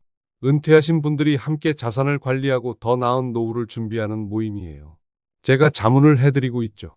대화를 나누는 동안 김 씨의 핸드폰이 계속 울렸습니다. 민우 씨에게서 오는 전화였지만 그녀는 받지 않았습니다. 아직 마음의 준비가 되지 않았기 때문입니다. 이 대표와 헤어진 후 김 씨는 근처 공원으로 향했습니다. 벤치에 앉아 햇살을 느끼며 생각에 잠겼습니다. 집을 판다는 것은 단순히 부동산 거래가 아니라 지난 인생과의 결별을 의미했습니다. 그때 다시 전화가 울렸고 이번에는 영희 씨였습니다. 순자야, 어디야? 걱정돼서 그러는데. 영희야, 나 집 팔기로 했어. 뭐? 갑자기 그게 무슨 소리야? 이제 나를 위한 삶을 살고 싶어. 평생 남편, 아들, 학생들을 위해 살았는데 이제는 내 차례야. 그래, 네 말도 일리가 있어. 그런데 어디서 살 건데? 아직 정확히는 모르겠어. 하지만 오늘 이 대표라고 부동산 중개인을 만났는데 시니어 타운 같은 데를 알아보라고 하더라고. 잠깐, 혹시 그 이 대표가 실버드림 같은 거 얘기했니? 응, 어떻게 알았어? 순자야, 요즘 노인들 상대로 하는 투자 사기가 많거든. 내가 부동산 일을 해봐서 아는데 그 이 대표 소문이 안 좋아. 김 씨는 놀라서 영희 씨의 말에 귀를 기울였습니다. 영희 씨는 최근 노인들을 대상으로 한 부동산 투자 사기가 많다며 주의하라고 조언했습니다. 너 집 팔겠다는 결심은 존중해. 하지만 서두르지 마. 내가 믿을 만한 중개사를 소개해 줄게. 그리고 잠시 우리 집에서 지내는 건 어때? 고마워. 하지만 너한테 패 끼치고 싶지 않아. 무슨 소리야. 우리가 몇 년지기인데. 그리고 내가 얼마 전에 알게 된 곳이 있어. 봄날 하우스라고 우리 또래 사람들이 함께 사는 공유주택이야. 거기 원장님이 내 요가 선생님이신데 정말 멋진 분이셔. 김 씨는 영희 씨의 제안에 관심이 생겼습니다. 함께 나이 든 여성들과 살면서 서로 의지하는 삶. 그것은 외롭게 혼자 사는 것보다 훨씬 나은 선택처럼 보였습니다. 내일 같이 가볼래? 윤 여사님이라고 그 하우스 원장님을 만나보자. 73세인데도 정말 활기차고 멋진 분이셔. 그래, 가보자. 전화를 끊고 김 씨는 결심했습니다. 아들에게 의존하거나 과거에 연연하지 않고 온전히 자신만을 위한 선택을 할 때였습니다. 호텔로 돌아가는 길에 다시 민우에게서 전화가 왔습니다. 이번에는 받기로 했습니다. 어머니, 어디 계세요? 걱정돼서 죽을 것 같아요. 걱정 마라. 난 괜찮아. 정말 죄송해요. 어젯밤 일은 소연이가 술이 좀 취해서 그랬던 거예요. 민우야, 듣고 있니? 난 이제 집을 팔 거야. 네? 무슨 말씀이세요? 어머니 집을요? 그래, 내 집. 앞으로는 내 인생을 살 거야. 너희에게 짐이 되고 싶지 않구나. 어머니, 제발 그러지 마세요. 어제 일은 정말 실수였어요. 제가 어머니 모시러 갈게요. 아니다. 민우야, 이건 어제 때문만은 아니야. 나도 이제 내 삶이 필요해. 집을 팔고 새 출발을 할 거야. 민우 씨의 당황한 목소리가 전화기 너머로 들렸지만 김 씨의 마음은 이미 정해져 있었습니다. 그녀는 이제 자신만의 봄을 맞이할 준비가 되어 있었습니다. 걱정하지 마. 내일 우리 집에서 만나자. 그때 더 얘기하자. 전화를 끊고 김 씨는 깊은 숨을 내쉬었습니다. 창밖으로 보이는 서울의 풍경이 갑자기 새롭게 느껴졌습니다. 70년을 살아오면서 처음으로 자신만을 위한 선택을 하는 순간 두렵지만 설레는 감정이 그녀의 가슴을 채웠습니다. 다음 날 아침 김 씨는 40년 넘게 살아온 집으로 돌아왔습니다. 현관문을 열자 익숙한 공기와 온기가 그녀를 반겼습니다. 작은 단독주택이었지만 남편과 함께 가꾸어온 보금자리였습니다. 벽지는 오래되었고 가구들도 낡았지만 모든 것에 추억이 깃들어 있었습니다. 거실 소파에 앉아 집안을 둘러보니 남편의 흔적이 곳곳에 남아 있었습니다. 책장 위 현수의 교감 임명장, 함께 찍은 여행 사진들, 그가 퇴직 선물로 받은 오래된 괴종시계. 이 모든 것을 정리한다는 생각에 가슴이 아팠지만 김 씨의 결심은 확고했습니다. 약속 시간이 되자 초인종이 울렸고 친구 영희 씨가 데려온 부동산 중개사가 영희 씨와 함께 서 있었습니다. 영희 씨는 김 씨의 손을 꼭 잡아주었습니다. 정말 괜찮은 거지? 아직 마음 바꿀 수 있어. 아니, 결정했어. 이제 새 출발할 거야. 중개사는 집을 둘러보며 상태를 확인했습니다. 노후된 부분이 있지만 구조가 튼튼하고 입지가 좋아 빠르게 팔릴 것이라고 했습니다. 가격은 예상대로 6억 원 선에서 시작하기로 했습니다. 중개사가 돌아간 후 영희 씨는 김 씨에게 물었습니다. 오늘 오후에 윤 여사님 만나러 갈 준비됐어? 봄날 하우스 구경하기로 했잖아. 그래, 준비됐어. 근데 그 전에 민우가 온다고 했어. 그 말이 채 끝나기도 전에 현관 초인종이 울렸습니다. 문을 열자 민우 씨가 서 있었습니다. 그의 표정은 어제와 달리 결연해 보였습니다. 어머니, 정말 집 하시려고요? 그래, 이미 부동산에 내놨어. 제발 그러지 마세요. 어제 일은 정말 죄송해요. 소연이도 많이 반성하고 있어요. 김 씨는 쓴웃음을 지었습니다. 아들의 말이 진심인지 아니면 아내의 강요 때문인지 구분할 수 없었습니다. 민우야, 이건 어제 일 때문만은 아니야. 내가 이제 나를 위해 살고 싶어서 그래. 하지만 이 집은 아버지와 어머니의 추억이 있는 곳이잖아요. 그리고 집을 파시면 어디서 사실 건데요? 그건 내가 알아볼 거야. 오늘 시니어 공유주택이라는 곳도 보러 갈 예정이고. 민우 씨의 얼굴에 당혹감이 스쳤습니다. 그는 어머니가 이렇게 단호할 거라고 예상하지 못했던 것 같았습니다. 공유주택이요? 어떤 곳인지도 모르면서. 어머니, 소연이가 정말 죄송하다고 해요. 다시 저희 집에 오셔도 돼요? 고맙다. 하지만 이제 그럴 필요 없어. 나도 내 공간이 필요해. 어머니, 제발요. 저희가 다 잘못했어요. 이제 와서 그게 무슨 소용이야? 죄송하면 직접 와서 사과하라고 해. 난 이제 나만의 인생을 살 거야. 아들과 대화를 마친 후 김 씨는 집안을 정리하기 시작했습니다. 남편의 유품들은 작은 상자에 담아 간직하기로 했습니다. 창문 너머로 봄 햇살이 비치는 가운데 김 씨는 이 집에서의 마지막 시간들을 조용히 보냈습니다. 이제 그녀 앞에는 새로운 길이 펼쳐져 있었습니다. 오후 2시 영희 씨의 차를 타고 서울 북부의 한 주택가로 향했습니다. 봄날 하우스는 조용한 주택가에 위치한 개조된 2층 양옥집이었습니다. 정원에는 봄꽃들이 만발해 있었고 현관 앞에는 우리 모두의 보금자리라는 따뜻한 문구가 걸려 있었습니다. 현관문을 열자 우아한 분위기의 중년 여성이 미소로 그들을 맞이했습니다. 윤 여사는 흰 머리를 단정하게 올려 묶고 편안한 린넨 옷을 입고 있었습니다. 그녀의 첫인상은 나이보다 훨씬 젊고 활기찼습니다. 영희 씨 오셨군요. 그리고 이분이 말씀하신 김 선생님이시죠? 네, 제 오랜 친구 김순자예요. 40년 동안 초등학교 교사로 일했답니다. 반갑습니다. 김 선생님. 저도 교직에 있었어요. 고등학교 영어 교사였죠. 김 씨는 윤 여사의 따뜻한 환대에 마음이 놓였습니다. 같은 교직 생활을 했다는 공통점이 두 사람 사이에 즉각적인 유대감을 형성했습니다.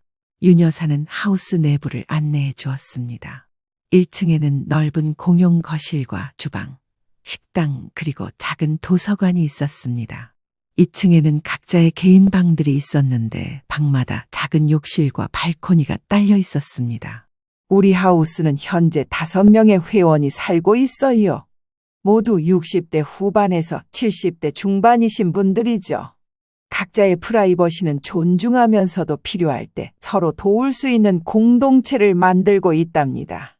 김 씨는 주방에서 차를 마시며 몇몇 거주자들과 인사를 나눴습니다.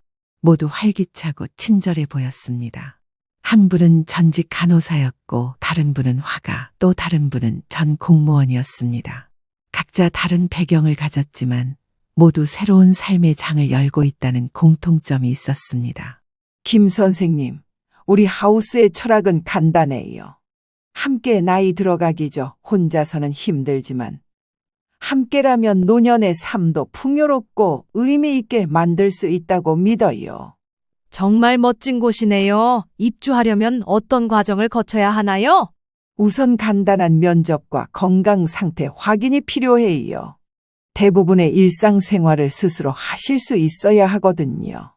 그리고 한 달 정도의 적응 기간도 있어요. 서로가 잘 맞는지 확인하는 시간이죠. 비용은 보증금 3천만 원에 월 80만 원이에요. 여기에는 관리비와 식사 2끼 그리고 기본적인 프로그램 참여비가 포함되어 있어요. 지금 마침 한 분이 딸 가족과 함께 살기 위해 나가시게 되어 방이 하나 비었답니다. 김 씨는 메모를 하며 진지하게 고개를 끄덕였습니다. 건강검진 결과와 소득 증명 서류 등을 준비해야겠다고 생각했습니다. 이어서 윤 여사는 비어있는 방을 보여주었습니다. 약 10평 남짓한 공간이었지만 창문이 커서 햇빛이 잘 들어왔고 전망도 좋았습니다. 방 안에는 침대와 옷장, 책상이 기본으로 갖춰져 있었습니다. 물론 가구는 본인 취향대로 바꾸실 수 있어요. 다들 자신만의 공간을 꾸미면서 새해 출발을 하시더라고요. 김 씨는 방에서 창밖을 내다보았습니다. 작은 공원이 보였고 아이들이 놀고 있는 모습이 눈에 들어왔습니다. 김 씨는 갑자기 민준이와 민서가 생각났지만 이내 마음을 다잡았습니다. 어때, 순자야? 마음에 들어? 응, 생각보다 훨씬 좋네. 여기서 새 출발을 할 수 있을 것 같아. 천천히 생각해보고 결정하시면 연락 주세요. 하우스를 나오면서 김 씨의 마음은 이미 결정되어 있었습니다. 이곳이 그녀가 찾던 새로운 보금자리였습니다. 집으로 돌아온 김 씨는 그날 밤 깊은 생각에 잠겼습니다. 여보, 내가 하는 결정이 맞는 걸까? 너무 성급한 건 아닐까? 사진 속 남편은 미소로 답할 뿐이었습니다. 김 씨는 문득 남편이 생전에 자주 하던 인생은 끝날 때까지 배움의 연속이니 새로운 도전을 두려워하지 말라고 했던 말이 생각났습니다. 다음 날 아침 영희 씨에게 전화를 걸었습니다. 영희야, 결정했어. 봄날 하우스에 들어갈 거야. 정말? 그래, 네가 결단력 있는 모습 보니 기분이 좋다. 내가 윤 여사님께 연락할게. 전화를 끊고 얼마 지나지 않아 부동산 중개사에게서 연락이 왔습니다. 집에 관심 있는 매수자가 나타났다는 소식이었습니다. 젊은 부부가 첫 집으로 구매하고 싶어 한다고 했습니다. 그날 오후 김 씨는 그 부부를 만났습니다. 30대 초반으로 보이는 남편과 임신 중인 아내였습니다. 그들은 김 씨의 집을 돌아보며 기쁜 표정을 감추지 못했습니다. 젊은 부부는 이 집에서 아이를 키우고 가정을 꾸리고 싶다며 진심 어린 마음을 전했습니다. 김 씨는 그들의 모습에서 40년 전 자신과 현수의 모습을 보는 듯 했습니다. 그날 저녁 민우 씨가 다시 찾아왔습니다. 어머니, 정말 결정하신 거예요? 집도 파시고 그 공유 주택으로 가신다고요?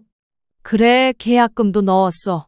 다음 주부터는 봄날 하우스에서 살게 될 거야. 민우 씨는 한동안 말이 없었습니다. 그의 표정에는 복잡한 감정이 교차했습니다. 어머니가 그렇게 결정하셨다면 제가 뭐라고 할 수는 없겠네요. 하지만 그 돈은요, 집 한 돈을 다 쓰시면 나중에 어떻게? 걱정 마라. 내가 40년 교직 생활했으니 연금도 있고 은행에 저축한 것도 있어. 보증금 빼고 남은 돈은 잘 운용할 거야. 그래도 어머니, 저희가 모시는 게 민우야, 난 너에게 짐이 되고 싶지 않아. 이제 각자의 삶을 살자. 너는 너의 가정에 충실하고 나는 내 남은 인생을 즐기는 거야. 민우 씨의 눈에 눈물이 고였습니다. 이제서야 그는 어머니의 마음을 진심으로 이해하기 시작한 것 같았습니다. 다음 날 김 씨는 윤 여사에게 전화를 걸어 입주 날짜를 조율했습니다. 한 달 후 입주하기로 했고 그동안 집 정리와 이사 준비를 마치기로 했습니다. 며칠 뒤 아들 민우 씨에게 전화가 왔습니다. 어머니, 정말 계약하시는 거예요? 한 번만 더 생각해 보세요. 그리고 소연이가 사과하고 싶대요. 민우야, 이미 모든 준비가 끝났어. 지금 계약서에 사인하려던 참이야. 어머니, 제발. 걱정 마. 난 정말 괜찮아. 오히려 행복해. 이게 내 인생의 새로운 봄이라고 생각하고 있어. 집을 완전히 비우는 건 2달 후 잔금날이니까 그때까지 충분히 정리할 수 있을 거야. 전화를 끊고 계약서에 서명하는 순간 김 씨의 마음은 이상하게 가벼워졌습니다. 40년간의 추억이 담긴 집을 떠나는 것은 슬픈 일이었지만 동시에 새로운 삶에 대한 기대감으로 가슴이 뛰었습니다. 계약을 마치고 나오는 길에 핸드폰에 메시지가 도착했습니다. 윤 여사가 보낸 봄날 하우스 단체 채팅방 초대였습니다. 이미 몇몇 거주자들이 김 씨의 입주를 환영하는 메시지를 보내고 있었습니다. 김 씨는 처음으로 스마트폰으로 이모티콘을 보내며 미소 지었습니다. 그날 저녁 영희 씨가 축하 와인을 들고 찾아왔습니다. 순자야, 축하해. 드디어 새 출발이구나. 고마워, 영희야. 네가 아니었으면 이런 결정 못했을 거야. 아니야, 이건 다 네 용기야. 70이 넘어서 인생을 바꾸는 건 정말 대단한 일이야. 두 사람은 와인을 마시며 옛 추억과 새로운 미래에 대해 이야기했습니다. 창밖으로는 별이 빛나고 있었고 김 씨의 마음에도 작은 별빛 같은 희망이 피어나고 있었습니다. 매매 계약서를 작성하고 난 뒤 토요일 오후 민우 씨는 며느리와 아이들을 데리고 김 씨의 집을 찾아왔습니다. 며느리는 평소와 달리 화려한 화장기 없이 수수한 모습이었습니다. 아이들은 할머니를 보자 반갑게 달려왔습니다. 할머니가 이사 간다고 해서 너무 슬퍼요. 김 씨는 손녀의 머리를 쓰다듬으며 웃었습니다. 민준이도 평소보다 조용한 표정으로 할머니에게 안겼습니다. 들어오렴.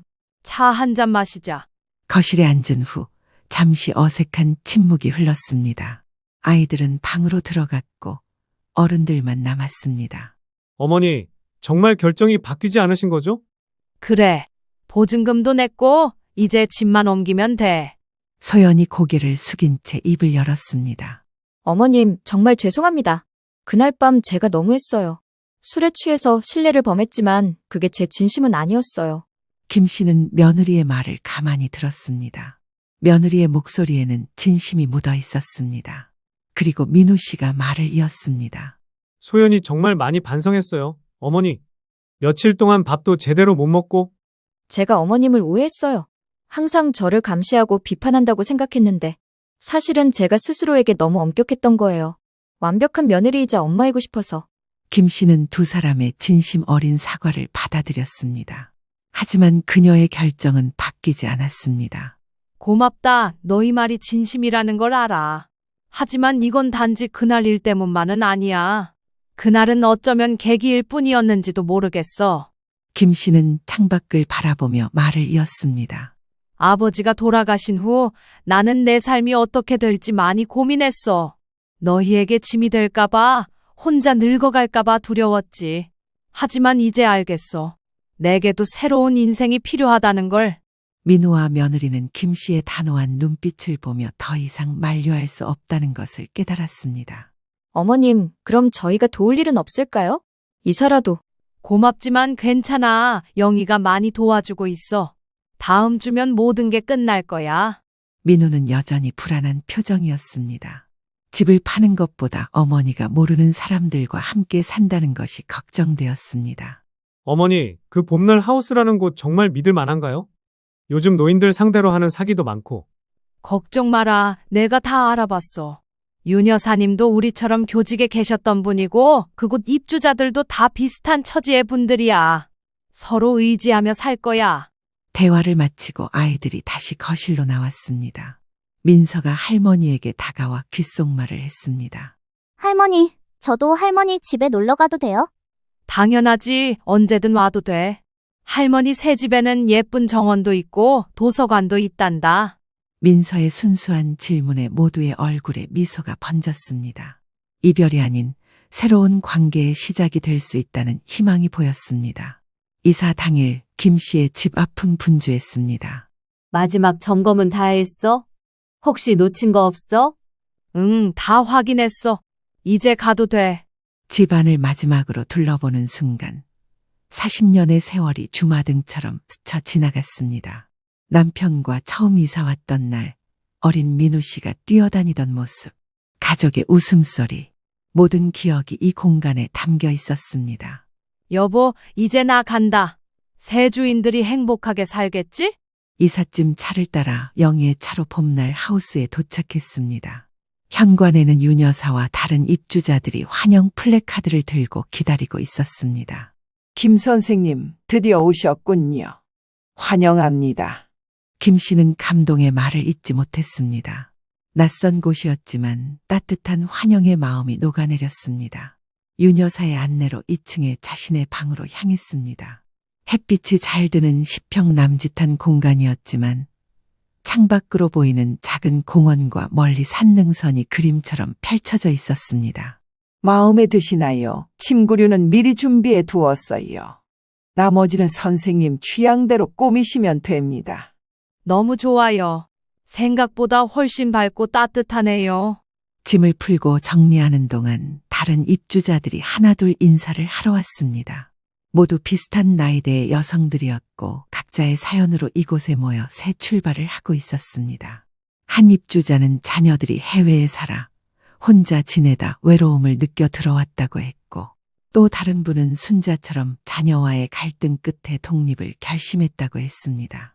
모두가 서로를 이해하고 공감하는 분위기였습니다. 저녁 식사는 공용 주방에서 함께 했습니다. 윤 여사가 준비한 따뜻한 된장찌개와 각자 조금씩 준비한 반찬들로 풍성한 식탁이 차려졌습니다. 우리 하우스의 전통이에요. 새 식구가 오면 함께 식사하며 서로를 알아가는 시간을 가집니다. 식사 중에 김 씨는 각자의 이야기를 듣고 자신의 이야기도 나눴습니다. 처음에는 어색했지만 곧 대화가 자연스럽게 흘러갔습니다.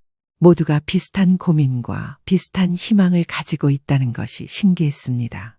김 선생님, 우리 봄날 하우스에서는 매주 프로그램이 있어요. 월요일은 요가, 수요일은 독서 모임, 금요일은 요리 수업. 원하시는 대로 참여하시면 됩니다. 요가는 처음인데 할 수 있을까요? 제가 작년에 무릎 수술도 했고. 걱정 마세요. 우리 모두 70대에 처음 시작했답니다. 시니어를 위한 쉬운 동작부터 배워가면 된답니다.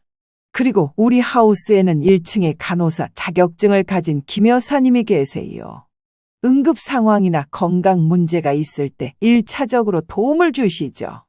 근처에 종합병원도 있고 격주로 의사 선생님이 방문 진료도 오십니다. 김 씨는 안심이 되었습니다. 나이가 들면서 건강에 대한 불안감이 컸는데 이런 시스템이 있다니 든든했습니다. 그리고 각자 방에는 비상벨도 설치되어 있어요. 밤중에 몸이 갑자기 안 좋아지거나 하면 누르시면 바로 도움을 받을 수 있답니다. 식사를 마치고 방으로 돌아온 김 씨는 창가에 작은 화분을 놓았습니다. 영희 씨가 선물해준 미니 장미였습니다. 새 출발을 축하해라는 메시지가 담긴 카드와 함께였습니다. 처음으로 혼자 맞이하는 밤이었지만 이상하게 외롭지 않았습니다. 오히려 설렘과 기대감으로 가슴이 뛰었습니다. 내일부터 시작될 새로운 일상이 기다려졌습니다. 그렇게 봄날 하우스에서의 생활이 시작된 지 한 달이 지났습니다. 김 씨는 예상보다 빨리 새로운 환경에 적응했습니다. 아침에는 유녀사의 지도로 요가를 배우고 오후에는 작은 도서관에서 책을 읽거나 다른 입주자들과 담소를 나누며 시간을 보냈습니다. 어느 화창한 오후 김 씨는 공용 거실에서 다른 입주자들과 차를 마시고 있었습니다. 그때 인터폰이 울렸고 유녀사가 응답했습니다. 김 선생님, 손님이 오셨어요. 가족분들이신 것 같은데. 김 씨는 놀랐습니다. 약속된 방문이 아니었기 때문입니다. 현관으로 나가자 민호와 소연 그리고 아이들이 서 있었습니다. 어머니, 갑자기 찾아와서 죄송해요. 아이들이 할머니가 보고 싶다고 해서. 괜찮아, 들어오렴. 아이들은 신기한 듯 집안을 둘러보았습니다. 민서는 작은 도서관에 특히 관심을 보였고 민준이는 넓은 거실의 스마트 TV에 시선을 빼앗겼습니다. 어머님, 여기 정말 좋네요. 생각보다 훨씬 넓고 밝아요. 그래, 나도 처음엔 적응이 안 될까 걱정했는데 의외로 금방 익숙해졌어. 유녀사가 다과를 준비해왔고 모두 함께 테라스에 앉았습니다. 봄날의 따스한 햇살이 내리쬐는 가운데 가족은 오랜만에 편안한 대화를 나눴습니다. 어머님, 정말 달라지셨어요. 훨씬 활기차 보이세요. 그래, 여기선 매일 요가도 하고 책도 읽고 새로운 친구들도 사귀고 바쁘게 지내다 보니 그런가 봐. 민우 씨는 어머니의 달라진 모습에 놀랐습니다. 더 젊어 보이고 눈빛에는 활력이 넘쳤습니다. 어쩌면 이곳이 어머니에게 정말 필요한 곳이었을지도 모른다는 생각이 들었습니다. 대화 중에 민서가 김 씨에게 다가와 귓속말을 했습니다. 할머니, 저도 여기서 할머니랑 살고 싶어요. 김 씨는 웃으며 손녀의 머리를 쓰다듬었습니다. 우리 민서는 아직 엄마, 아빠랑 살아야지. 하지만 주말에 놀러 오면 할머니랑 재밌게 놀자. 그때 소연 씨가 다가와 김 씨의 손을 잡았습니다. 어머님, 정말 죄송해요. 제가 어리석었어요. 어머님께서 이렇게 행복하신 모습을 보니 제 마음도 편해지네요. 괜찮아, 소연아. 오히려 고마워. 네가 아니었으면 나는 아직도 과거에 매여 살고 있었을 거야. 방문을 마치고 가족이 돌아간 후 김 씨는 유녀사와 함께 저녁 산책을 나갔습니다. 해가 지는 공원을 걸으며 오늘의 일을 이야기했습니다. 가족과 화해하셨군요. 다행입니다. 네, 아이러니하게도 떨어져 살게 되니 오히려 관계가 좋아진 것 같아요. 그게 바로 우리 나이에 필요한 거리예요. 너무 가까우면 서로 상처 주기 쉽고, 너무 멀면 외로워지고, 적당한 거리가 중요하죠. 하루를 마무리하며 김 씨는 다음 날 아침 영희 씨를 만났습니다. 그녀는 봄날 하우스로 이사 올 계획이라고 했습니다. 순자야, 너 때문에 나도 용기를 냈어. 내 집도 매물로 내놓았어. 정말? 그럼 우리 더 자주 만날 수 있겠네? 맞아. 윤 여사님과 상담했는데 옆방이 곧 빈다더라고. 두 친구는 기쁨의 포옹을 나눴습니다. 이제 진짜 우리 인생의 시작이야. 그날 저녁 봄날 하우스 거주자들은 김 씨와 영희 씨의 새 출발을 축하하는 작은 파티를 열었습니다. 와인을 나누며 각자의 꿈과 희망에 대해 이야기했습니다. 윤 여사가 건배를 제안했습니다. 우리 모두의 새 인생을 위해, 나이는 숫자에 불과하다는 것을 증명하는 우리의 봄날을 위해. 모두가 잔을 부딪히며 웃었습니다. 김 씨의 눈에는 행복의 눈물이 맺혔습니다. 72년의 인생을 살아왔지만 진정한 자신만의 삶은 이제 막 시작되고 있었습니다. 테라스에서 별을 바라보며 김 씨는 생각했습니다. 인생은 끝날 때까지 새로운 시작의 연속이구나. 그리고 그